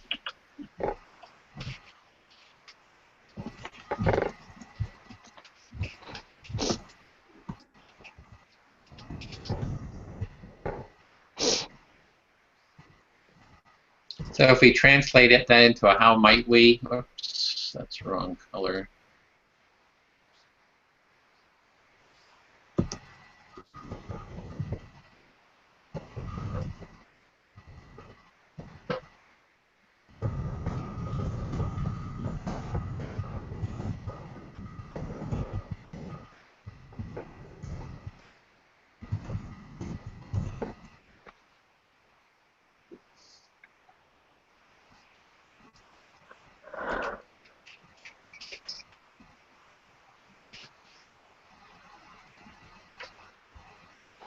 I just wrote that down there. You could add or edit anything. So how might we create an empathy circle that fosters greater care, belonging, connection, heart, resolve? I'm not quite sure what resolve means, but support and deep understanding for everyone involved. What was the resolve? What was resolve? Does somebody... It was in the problem statement. I just put it in there. Okay. Does anybody know what that means? Or well, when I hear that, I'm hearing resolve as in like we're bringing a problem to the circle and it's going to provide some resolve for the individual that's bringing their issue to the table, in a sense. Maybe it's more like resolution? Yeah, sounds good. Resolve felt good to me too, though. Yeah. How about like problem resolution? Yeah. Is that... Would that work? And emotional support is what I'm guessing. If we're going to be real specific. Okay, how might we create an empathy circle that fosters greater care, belonging, connection, heart, problem resolution, emotional support, and deep understanding for everyone involved? Okay, does that work for everybody, or any That tweaks? works for me. Okay, works for me. Works for me too. We got, all right, so to take that, we're going to move into the next brainstorming phase. So that's on the next step here, step number 6. So as a group, we're going to go into brainstorming. There's some basic guidelines for brainstorming, which is to defer judgment. We're going to throw ideas out. We're going to encourage wild ideas. We're going to build on each other's ideas, and we're going to try to stay focused on the topic and have one conversation at a time. So if somebody's sharing their ideas, we don't interrupt. Be visual. Ideally, we could be visual, and it might be good to have like a piece of paper that you could visualize your, draw your idea on. It's a little harder. It's a little bit of a challenge here with what we have, the tools we have. So we're going for a lot of ideas, number 7, and not getting the perfect one, but just totally throw it open. And so we have our design challenge. How might we create an empathy circle that fosters greater care, belonging, connection, heart, problem resolution, emotional support, and deep understanding for everybody involved? So we can just start throwing the ideas out there and see what happens. So the first idea is some timer. Need a timer, some way of timing. That's, yeah, some timer, like some screen timer. So a timer that's in one of these little boxes that we have here, that it just kind of keeps track of the time, that we can reset easily. Okay. Just throw your ideas out. You can do it verbally too. Verbally and written. So I'll just repeat what I was suggesting, that we add after reflective listening, after reflecting the speaker's words, we can ask them if they want a guess around feelings and needs. What happened there? Oh, sorry about that. Oh, okay. I'm trying to change back to our...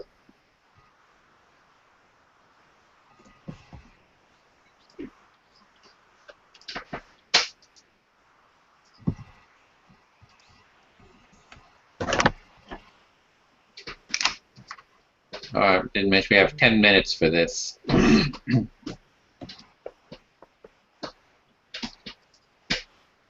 Should we just type anything? Yeah, anything that comes to mind, just type it, and also can share it. And you can build on each other's ideas. Gong sound for 1 minute.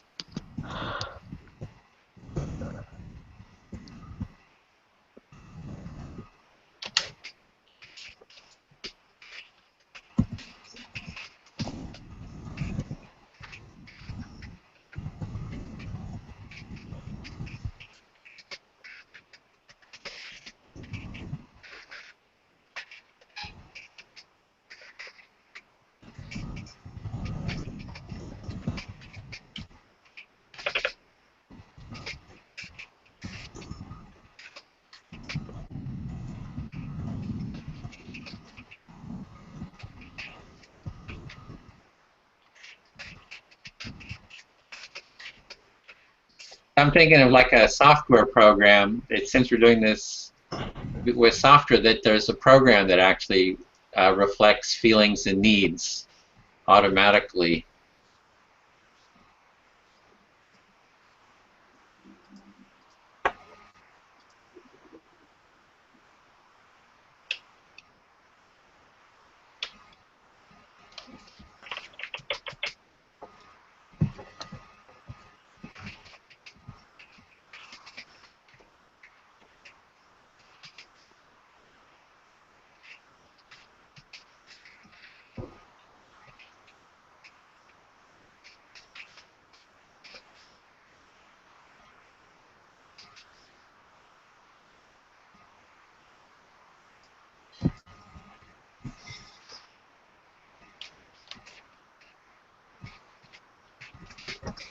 You also say your ideas.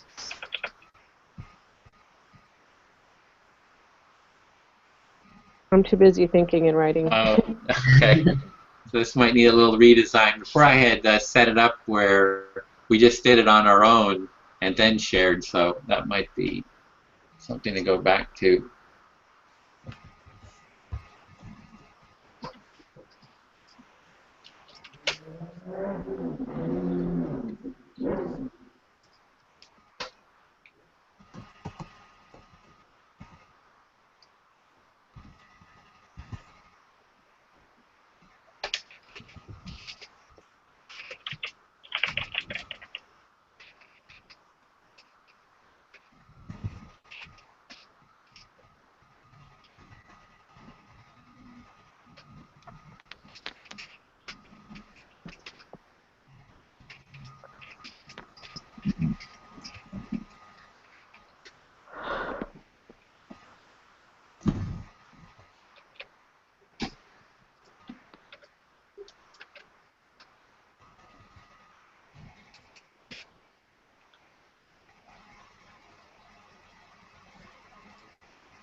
So I'm looking at creating a circle around the specific problem topic areas like work problems, family problems, financial problems,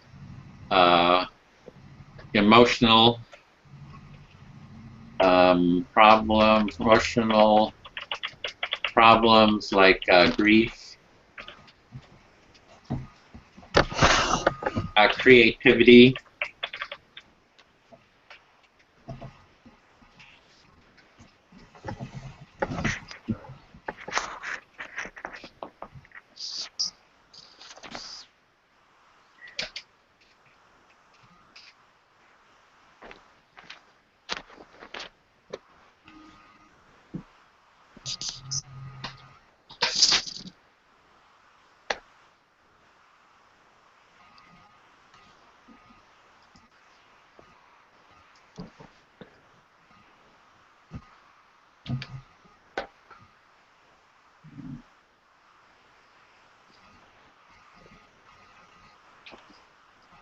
Okay, do you want to share your ideas and we can start building off of them? Sure. So So I just have this image of this beautiful image of a village, like in Africa maybe, or somewhere, and where there's a whole village of people sitting in a circle around the person, and there's love and care as they provide the safe container and an opportunity for resolving this person's suffering in whatever form that it is, whether it's personal, financial, whatever. So like a focused circle around Yeah, someone like that everybody's focusing on this one person. Right, and that it's done with a lot, incredible love and care and attention and intention to provide support and empathy, but also, if the speaker is needing more than just that person could be offered ideas of strategies and so forth, but it would not come unless it was invited. So, just imagining utter and total respect for that person's ability to resolve their problem internally, but also, if needed, ask for some ideas or strategies, and then when receiving enough, that they are safe to just say, okay, that's great, thank you, and not be overwhelmed by the group trying to fix the problem or giving them all advice, but just, really all about sending love and care and support and understanding, So it's kind of like this deep bath of support. Like one person gets like a full hour or 2 hours or 3 hours or Right. whatever they Whatever it need to takes. really work, whatever it Right. takes. So it's like, this is your time. So we're Uh-huh. going to give you, and then they can ask for support. Like, yeah, I would like Mhm. advice. And I would add even that the whole team will works like for a week on supporting them on their issue. So you get a whole week's support on actual Mm. tangible efforts, and maybe we even do a whole design project around your specific issue. Mhm. So a whole design project around your issue for a week. And, again, to be really clear with the boundaries around strategy versus understanding and care, because I think that, so often, our world is so quick to want to fix it and be the expert, or, somehow, and I know I'm guilty of this myself. I've, been challenged with my own conditioning to want to fix it and have the answers, when the answers, if, literally I'm talking about a complete paradigm shift around the whole consciousness of the community, recognizing that the wisdom of the individual they already have the answers in them, like that they will be able to come up with the answer within them, with the love and support of the village, um, versus versus us, having somehow the need to fix it for them. There's like, instead of this sort of like, we're going to put them on the hot seat and we're going to fix it. We're going to take care of this poor person who doesn't know how to solve their own problems. That seems to be the general consensus of our cultures, of many cultures, that the individual's wisdom and ability to to um, to figure it out on their own is not respected, and so Okay, then so they if I become can just, sorry, undermined. can we just, so it's like there's no fixing, and we have like a boundary meter, like some kind of a meter that would create a Oh, I sense like of, that. it's like a boundary, yeah, some kind of a gauge, a boundary gauge, or some kind of a tool that is a boundary meter,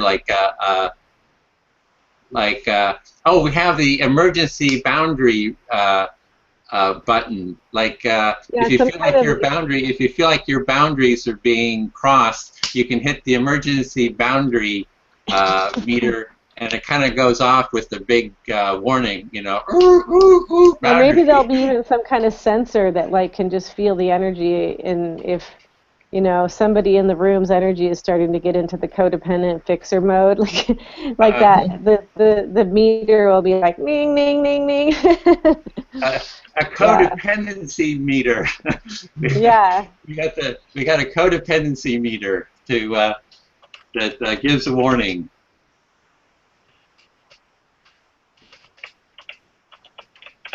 Got some ideas, June? Throw them out. Like anything in addition to what I wrote down, or Oh, just, yeah, say them verbally, whatever it was, so we can kind of play off of them. oh, okay. Let's see. I had one of my ideas was really similar to yours on the whole focus topics one for the circle, like conflicts or family problems, stuff like that. Um, I've also put down like I would like it if it was an in-person workshop that was like quite a bit longer. Um, Okay. A longer in-person workshop. yeah. Goes on like for a week. For whatever amount of time you need. I don't know. I just the longer I've been to longer workshops for other things, and like one of the ones I went to was like for a full weekend, and that was really awesome. Just having that time and safe space for that long of a time just really makes you feel so good. And Mm. having that support really made a big difference. Hmm. So like a retreat almost, like. Yeah, it was almost a retreat. It was like a day thing. Like we didn't stay there overnight. It was in San Francisco. I went to a workshop for um, like 2 days, 2.5 days. So you were there for like 9 in the morning to like 5 or 6 p.m. So it was like hours shielded away from the outside world. So it was like Mm. constantly this loving, safe space. And I think for like a week or two afterwards, I was just so like happy. It was like this, I don't know, like, it was Mm. like my chest was on fire, and I've never felt that way in my entire life before, and I haven't felt that way Mm. since. It's like Mm. I mean, it's like an artificial environment, but I feel like we all need something like that from time to time just to recharge our batteries. Mm-hmm. How about like a weekend retreat, empathy circle retreat of empathic listening, and then you have an ongoing recharging your batteries every week, Yeah. so that it doesn't. So it's like the recharge. You come back for your weekly recharge. Yeah.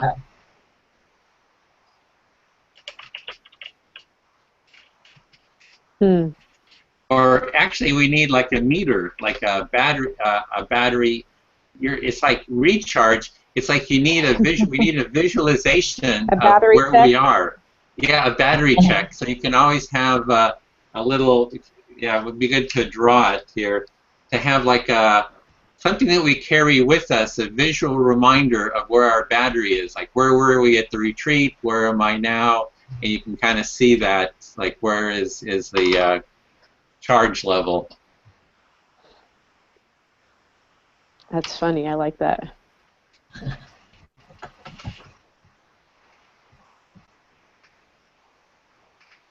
Maybe Hey, there. were there more ideas or? I was thinking, like, what are other ways that you can recharge that battery aside from the workshop? Like, what are some little things you can do in your day-to-day life that can help recharge that battery? And how do you encourage other people to help you recharge it? And maybe it's like, I don't know, maybe in an optimal situation, you wouldn't, it doesn't get like so low that you're just, really sad all the time, but maybe there's like a optimal level that you want to keep it at, and there's like things you can do to just boost it constantly and just feel good. Hmm. Yeah, so like a little empathy charging kit. So, so we've got a meter and then a little empathy charging kit of things that can be done to charge. Like if you fall below a certain level, it's like this is like emergency empathy. You gotta just reach out to get your emergency empathy popped up, and so when you come into a circle, whoever's got the lowest level of charging, they get to be heard first.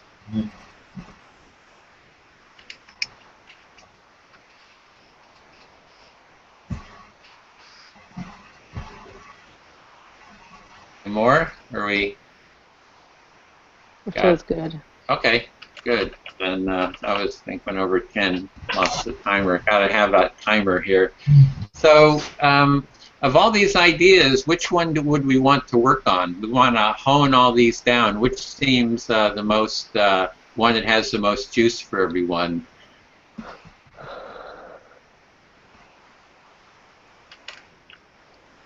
We're on to number 7, so organized brainstorm. I would really like to hone in on the deepening listening strategies, such as question asking and feeling a need guessing.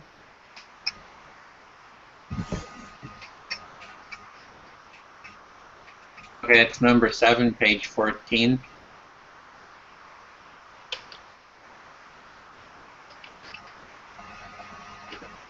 Okay, and how would that look like? What's that would look like first reflect, and then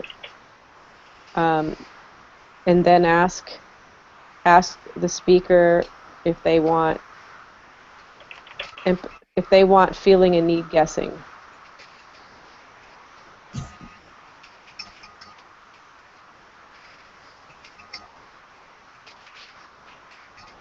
Not just doing it, but asking them if they are ready to, or if they're feeling the need for a deeper understanding through question. And then if yes, guess what they might be feeling and needing.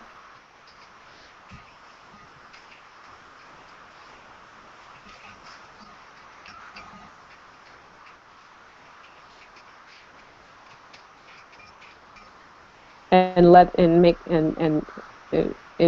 I think it's incredibly important that the speaker remain in charge of the process.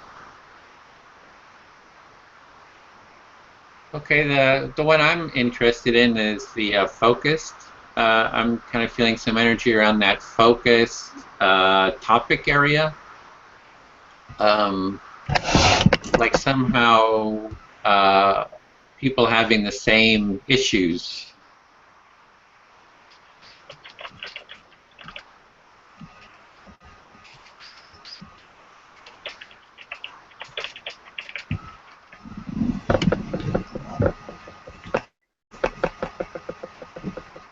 Do you have an area that we're trying to merge all of these into also come up with a prototype that we like one prototype? So we're kind of having this dialogue to see where everybody's energy is. When you say that, when you say people having the same issues to work on, you mean something like June mentioned the LGBT community, for instance, that gets together as a support for support.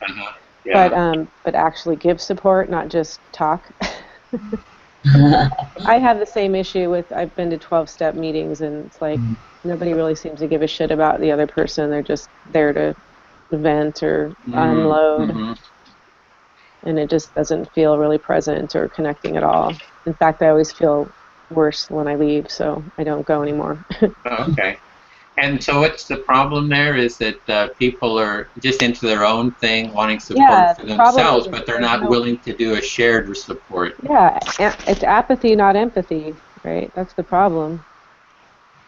They don't, I don't think we can have I don't think we can learn to have empathy for others if we don't even know how to give empathy to ourselves.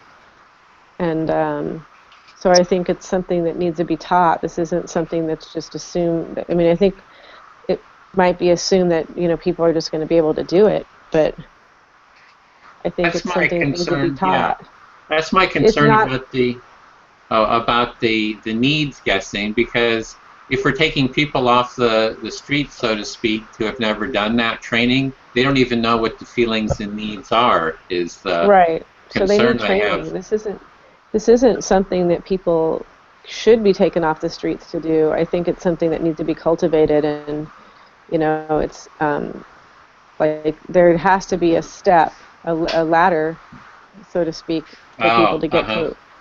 Like we're not going to just, let anybody we've already learned, I think, our lesson pretty intensely with Rabia that that's not going to be a safe option. Say hi. Say hi. Hi, babe. Hi. Sorry, I'm just missing my boy. I didn't have him last night. But yeah, we need to be careful, and we need to, practice more care and, for the group by screening much more carefully before letting somebody onto a call, and getting involved in this at this level of process that we're doing. Like they need to build their way there. It's not just going to be something that they can do. They have to learn. So that would be probably another strategy is having. And we talked about this on the call with Melissa. That we need to have ways of teaching these skills so that people can join in. So using like video, a step ladder of skills. So empathic listening, adding video training, screening people, and creating that step ladder. Well, the step ladder I meant when I say that is just that we can't just assume that whoever shows interest is going to be able to do it. Mm-hmm. You know, like someone like the woman, you know, that we had, you know, it's like she wanted empathy, and that's why she got involved, because she was needing empathy and she was wanting people to listen and hear her, but she wasn't really interested in listening to anybody else, and she wasn't wanting to, you know, be a, you know, actually do the work. So, um, you know, I'm all about inclusiveness, but I Mm-hmm. also I'm about safety and keeping a space safe, and having, you know, having a protocol in place that provides that sense of safety for the team members, because, you know, we're here to heal. We want to heal and heal others, and, you know, not everybody is going to be able to jump in and do that. They need to go through the steps to get there. Okay, so we've got a step And it's ladder. not that we're not including them, Okay. but we just want to make sure that before they get involved in this, some of Mm-hmm. these village circles that we're talking about, that they really need to have the skills in place. Mm-hmm. Because you Okay. know, unlike some places, some cultures, you know, this is how they are raised and what they're taught, and we aren't. You know, we we need to create this village. We need to Okay. create. Create like a step ladder of build. We need to create the pathway to the village. How's that? I like that. Create, create pathway to village, to empathy village. Empathy to the empathy village. I like that. June, what kind It of can do be a you show. have energy around? Just want to get June's voice in this. Somehow I was imagining like different levels of workshops. I was just imagining like, is the workshop, like, what is the intention of the workshop for the facilitators? Like, do you want to teach new people who are like completely new to empathic listening or empathy and all that stuff, or are you trying to get like even more of a deeper level of understanding among participants who've already done this before? And I imagine they would be really different. You know, they'd be structured maybe differently because I don't know. I've never been to like a Well, just nonviolent if patient. if I could answer the question, Yeah. would you like me to answer that?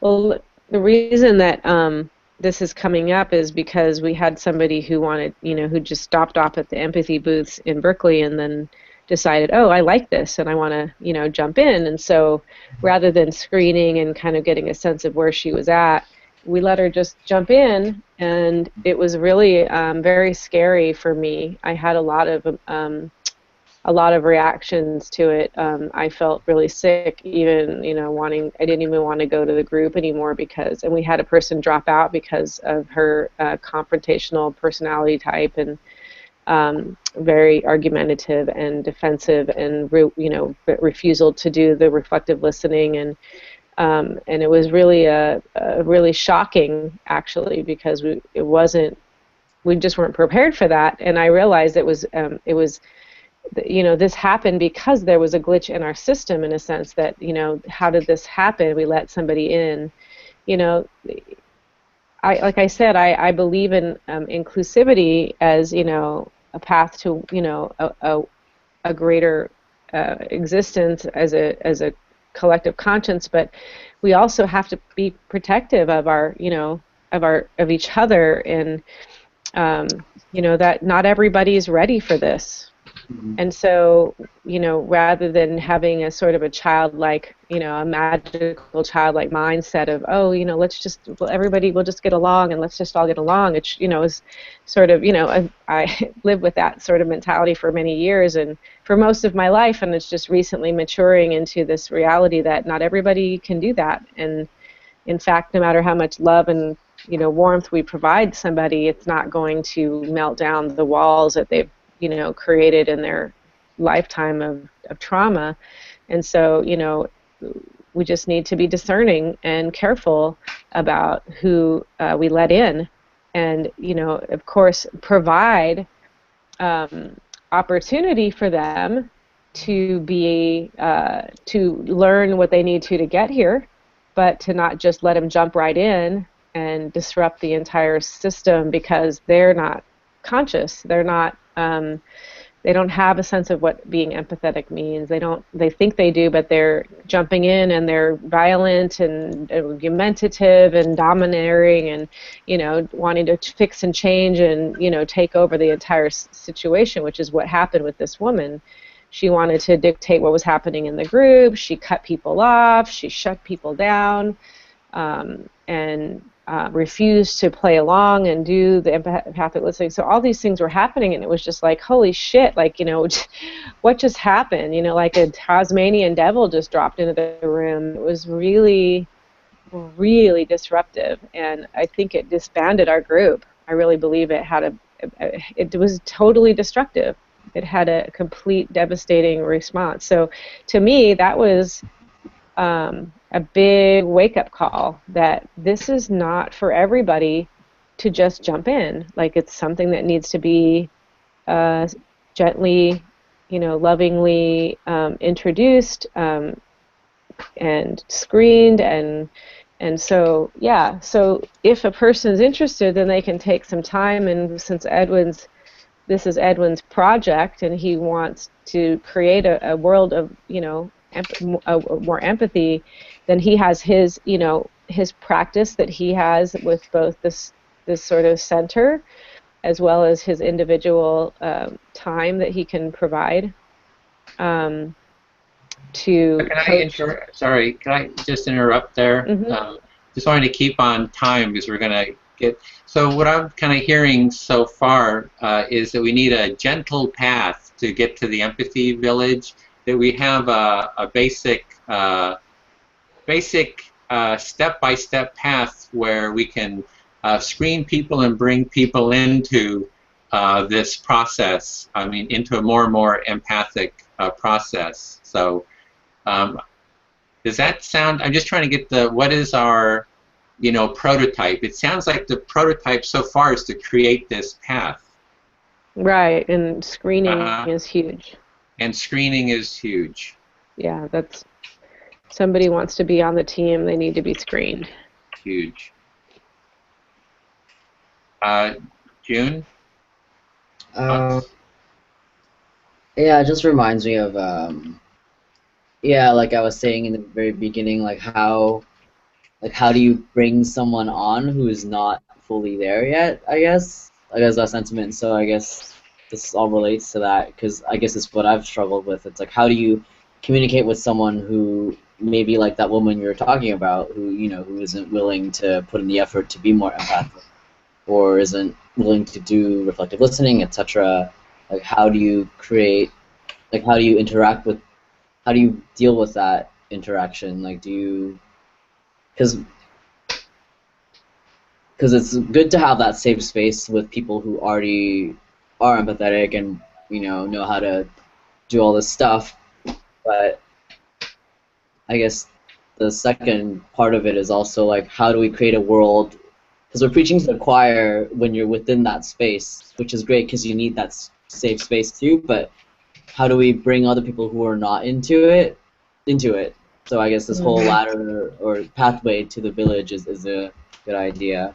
Yeah, and having a choir too. It's like, on the way to the village, we got to find the choir as well as people who don't want to be part of the choir. How do we bring people into the choir, in a sense, and get the right people, but also that there is a pathway. I'm kind of seeing that I want a pathway to everyone, but it seems to me that the pathway goes through the empathic listening. Like, there's mediation programs that work totally on the empathic listening process. It's like the whole thing is about empathic listening, and in the conflict resolution, like with your friends there who are in that conflict, if you created an empathy circle with them, I bet you, within 3 hours they would probably be able to work through using empathic listening their conflict. So I do see a pathway starting with that listening. That empathy circle is the first step. And then they can kind of go through, building the choir, moving towards the village, having video training, maybe having focus groups eventually it could kind of break into focus groups, and yeah, and having that screening and protocol in place to begin the whole process. So that's kind of like okay, so that's like the prototype we're getting. Like that would be the direction, just that we're moving out of time. So we just need to and I have end to here. stop right at noon today. Yeah. Yeah, So okay. So what we want to do then is we've done the prototype. That was actually number 8 we just did. And so we want to go into is the very last section, which is actually jumped down to 12, which is on page 19. So what did you like? What do you wish for? And what if within the circle? So what did you like within this whole process that we just went through? What do you wish would happen? And what's kind of like a suggestion, an idea? Well, what if we did this? Is kind of like a next step. What number is that? 9? That is number 12. You go all the way down to 12. Okay, there it is. Maybe we could start implementing some of the suggestions that Valina had that were pretty specific to the empathy circle, which is the like being able to have an opportunity to ask questions and sort of get the speaker's feedback from there. Like along with reflective listening, you also have opportunity to ask questions and like asking if you can guess their needs, stuff like that.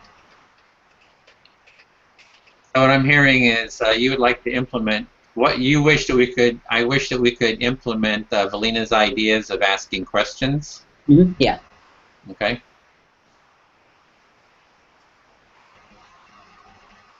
So the ideas.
Okay, we could go through them then quickly about what we liked to start with. I liked the brainstorming. That there was a quality within the brainstorming. I think that was fun, like creating the metaphors. Like that's really what I'm looking for. That's like within this whole process, within the creativity, that whole issue around flatness. That somehow tapping into more creativity is what I really like. Valina, you're next. We're on the what ifs. I like. Oh, I really like the idea of empathy, of an empathy village. You know, creating a container, and the gentle timer. Okay, June. Yeah, I like just getting ideas from everybody and having shared experiences, and also, I guess, frustrations with things that we can work towards for addressing on future circles. Okay, so I wish we kind of keep doing this process, this iterating, and getting really good at it, because I'm seeing that there's a need to really gain experience and comfort with the process. The first time is going to be kind of awkward, and it's going to take time to refine it and to get where the ideas. I wish for the ideas to really start popping. That's what I wished for.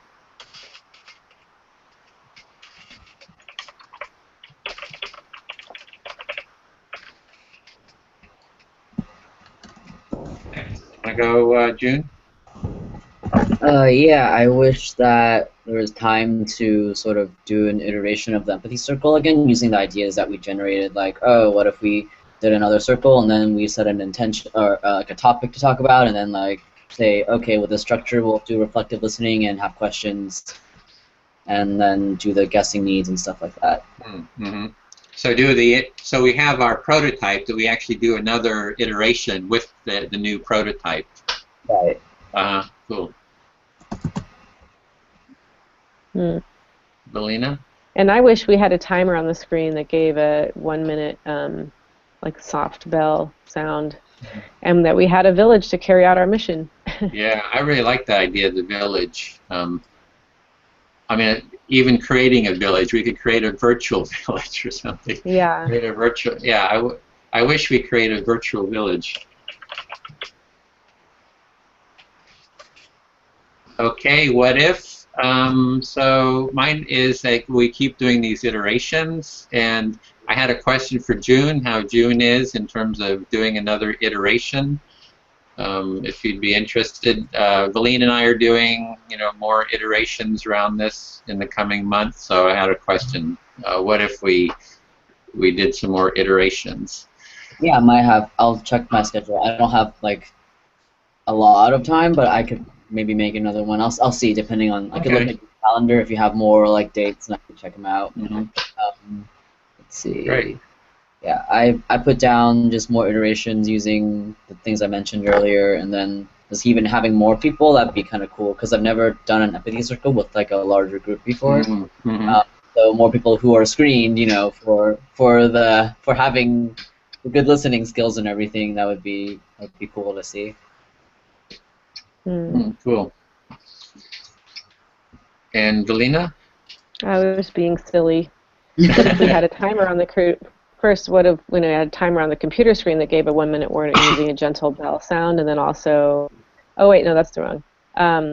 What if there wasn't crazy, insane traffic in the Bay Area that allowed us to get somewhere without going crazy? And even better, I wish we could teleport ourselves so that we don't have to travel. That needs to be invented. And I just added another what if. What if we could do a weekend design project? Like a deep dive. Yeah. We could do like a retreat. Get away. A retreat. Oh, wow. Now you're going to that retreat for a week almost. So we could do a design retreat. Yeah, I'm going to be gone for a week. Okay. So this was just an introduction to the design process. This is meant as more of as an introduction, and I'm seeing that the next stage is, once people get familiar with this introduction, is to actually create a prototype and then do another iteration and just keep iterating around that. So that's all part of the creating that ladder. So that's it. Kept right up on schedule, and I think we have a minute to spare. So. Okay, great. That's perfect. Yeah. Yeah, I was just 1 minute past, but it's all good. I'm really grateful for this opportunity, even though I was half asleep for a while. It's a lot for me to get up and wake up and be mentally, and like I'm wide awake at 2 in the morning. If you ever call and you want to talk to somebody and you want someone to be present for you in the middle of the night, I'm probably your gal, but so I exaggerate. Probably midnight would be a good time, but Well, I'm open for that too, in terms of an empathy buddy system that we can call each other for just that emergency empathy. Like when our empathy battery gets low, that you know, when it hits the emergency level, that we can call. The red zone. When we get in the emergency red zone, yeah. Then feel free to call. You know. Yeah, in June, I would love to reach out to you privately just to talk about, you know, what you were saying, because I have some similar issues around the groups that I've been in, and would love to talk to you about what you had mentioned, and share and get your feedback as well, if you're open to that. Yeah, definitely. I'd be up for that. See, here's our village. We only have 3 people in the book. Yeah. I feel like, yeah, we'll have more. We have this. I don't know. I have your email there on the email. Is our email like on the schedule thing at all? With the email that was sent out, that was sent out today, I think I just noticed, was it today or last night? You're in there, June Chan 2035 at Gmail. Yeah. And I'm in there too. So. Yeah. I'm seeing that the first hut in the empathy village is being built right here. Yeah. I'm the opposite of you schedule-wise. I'm a morning person. I've been up since 7, and that's sleeping in for me. Oh God, yeah, I know people like that. Like by 9. 5 o'clock is normal, and 7 o'clock is late. At night. I got to sleep about 3 o'clock last night, so I tried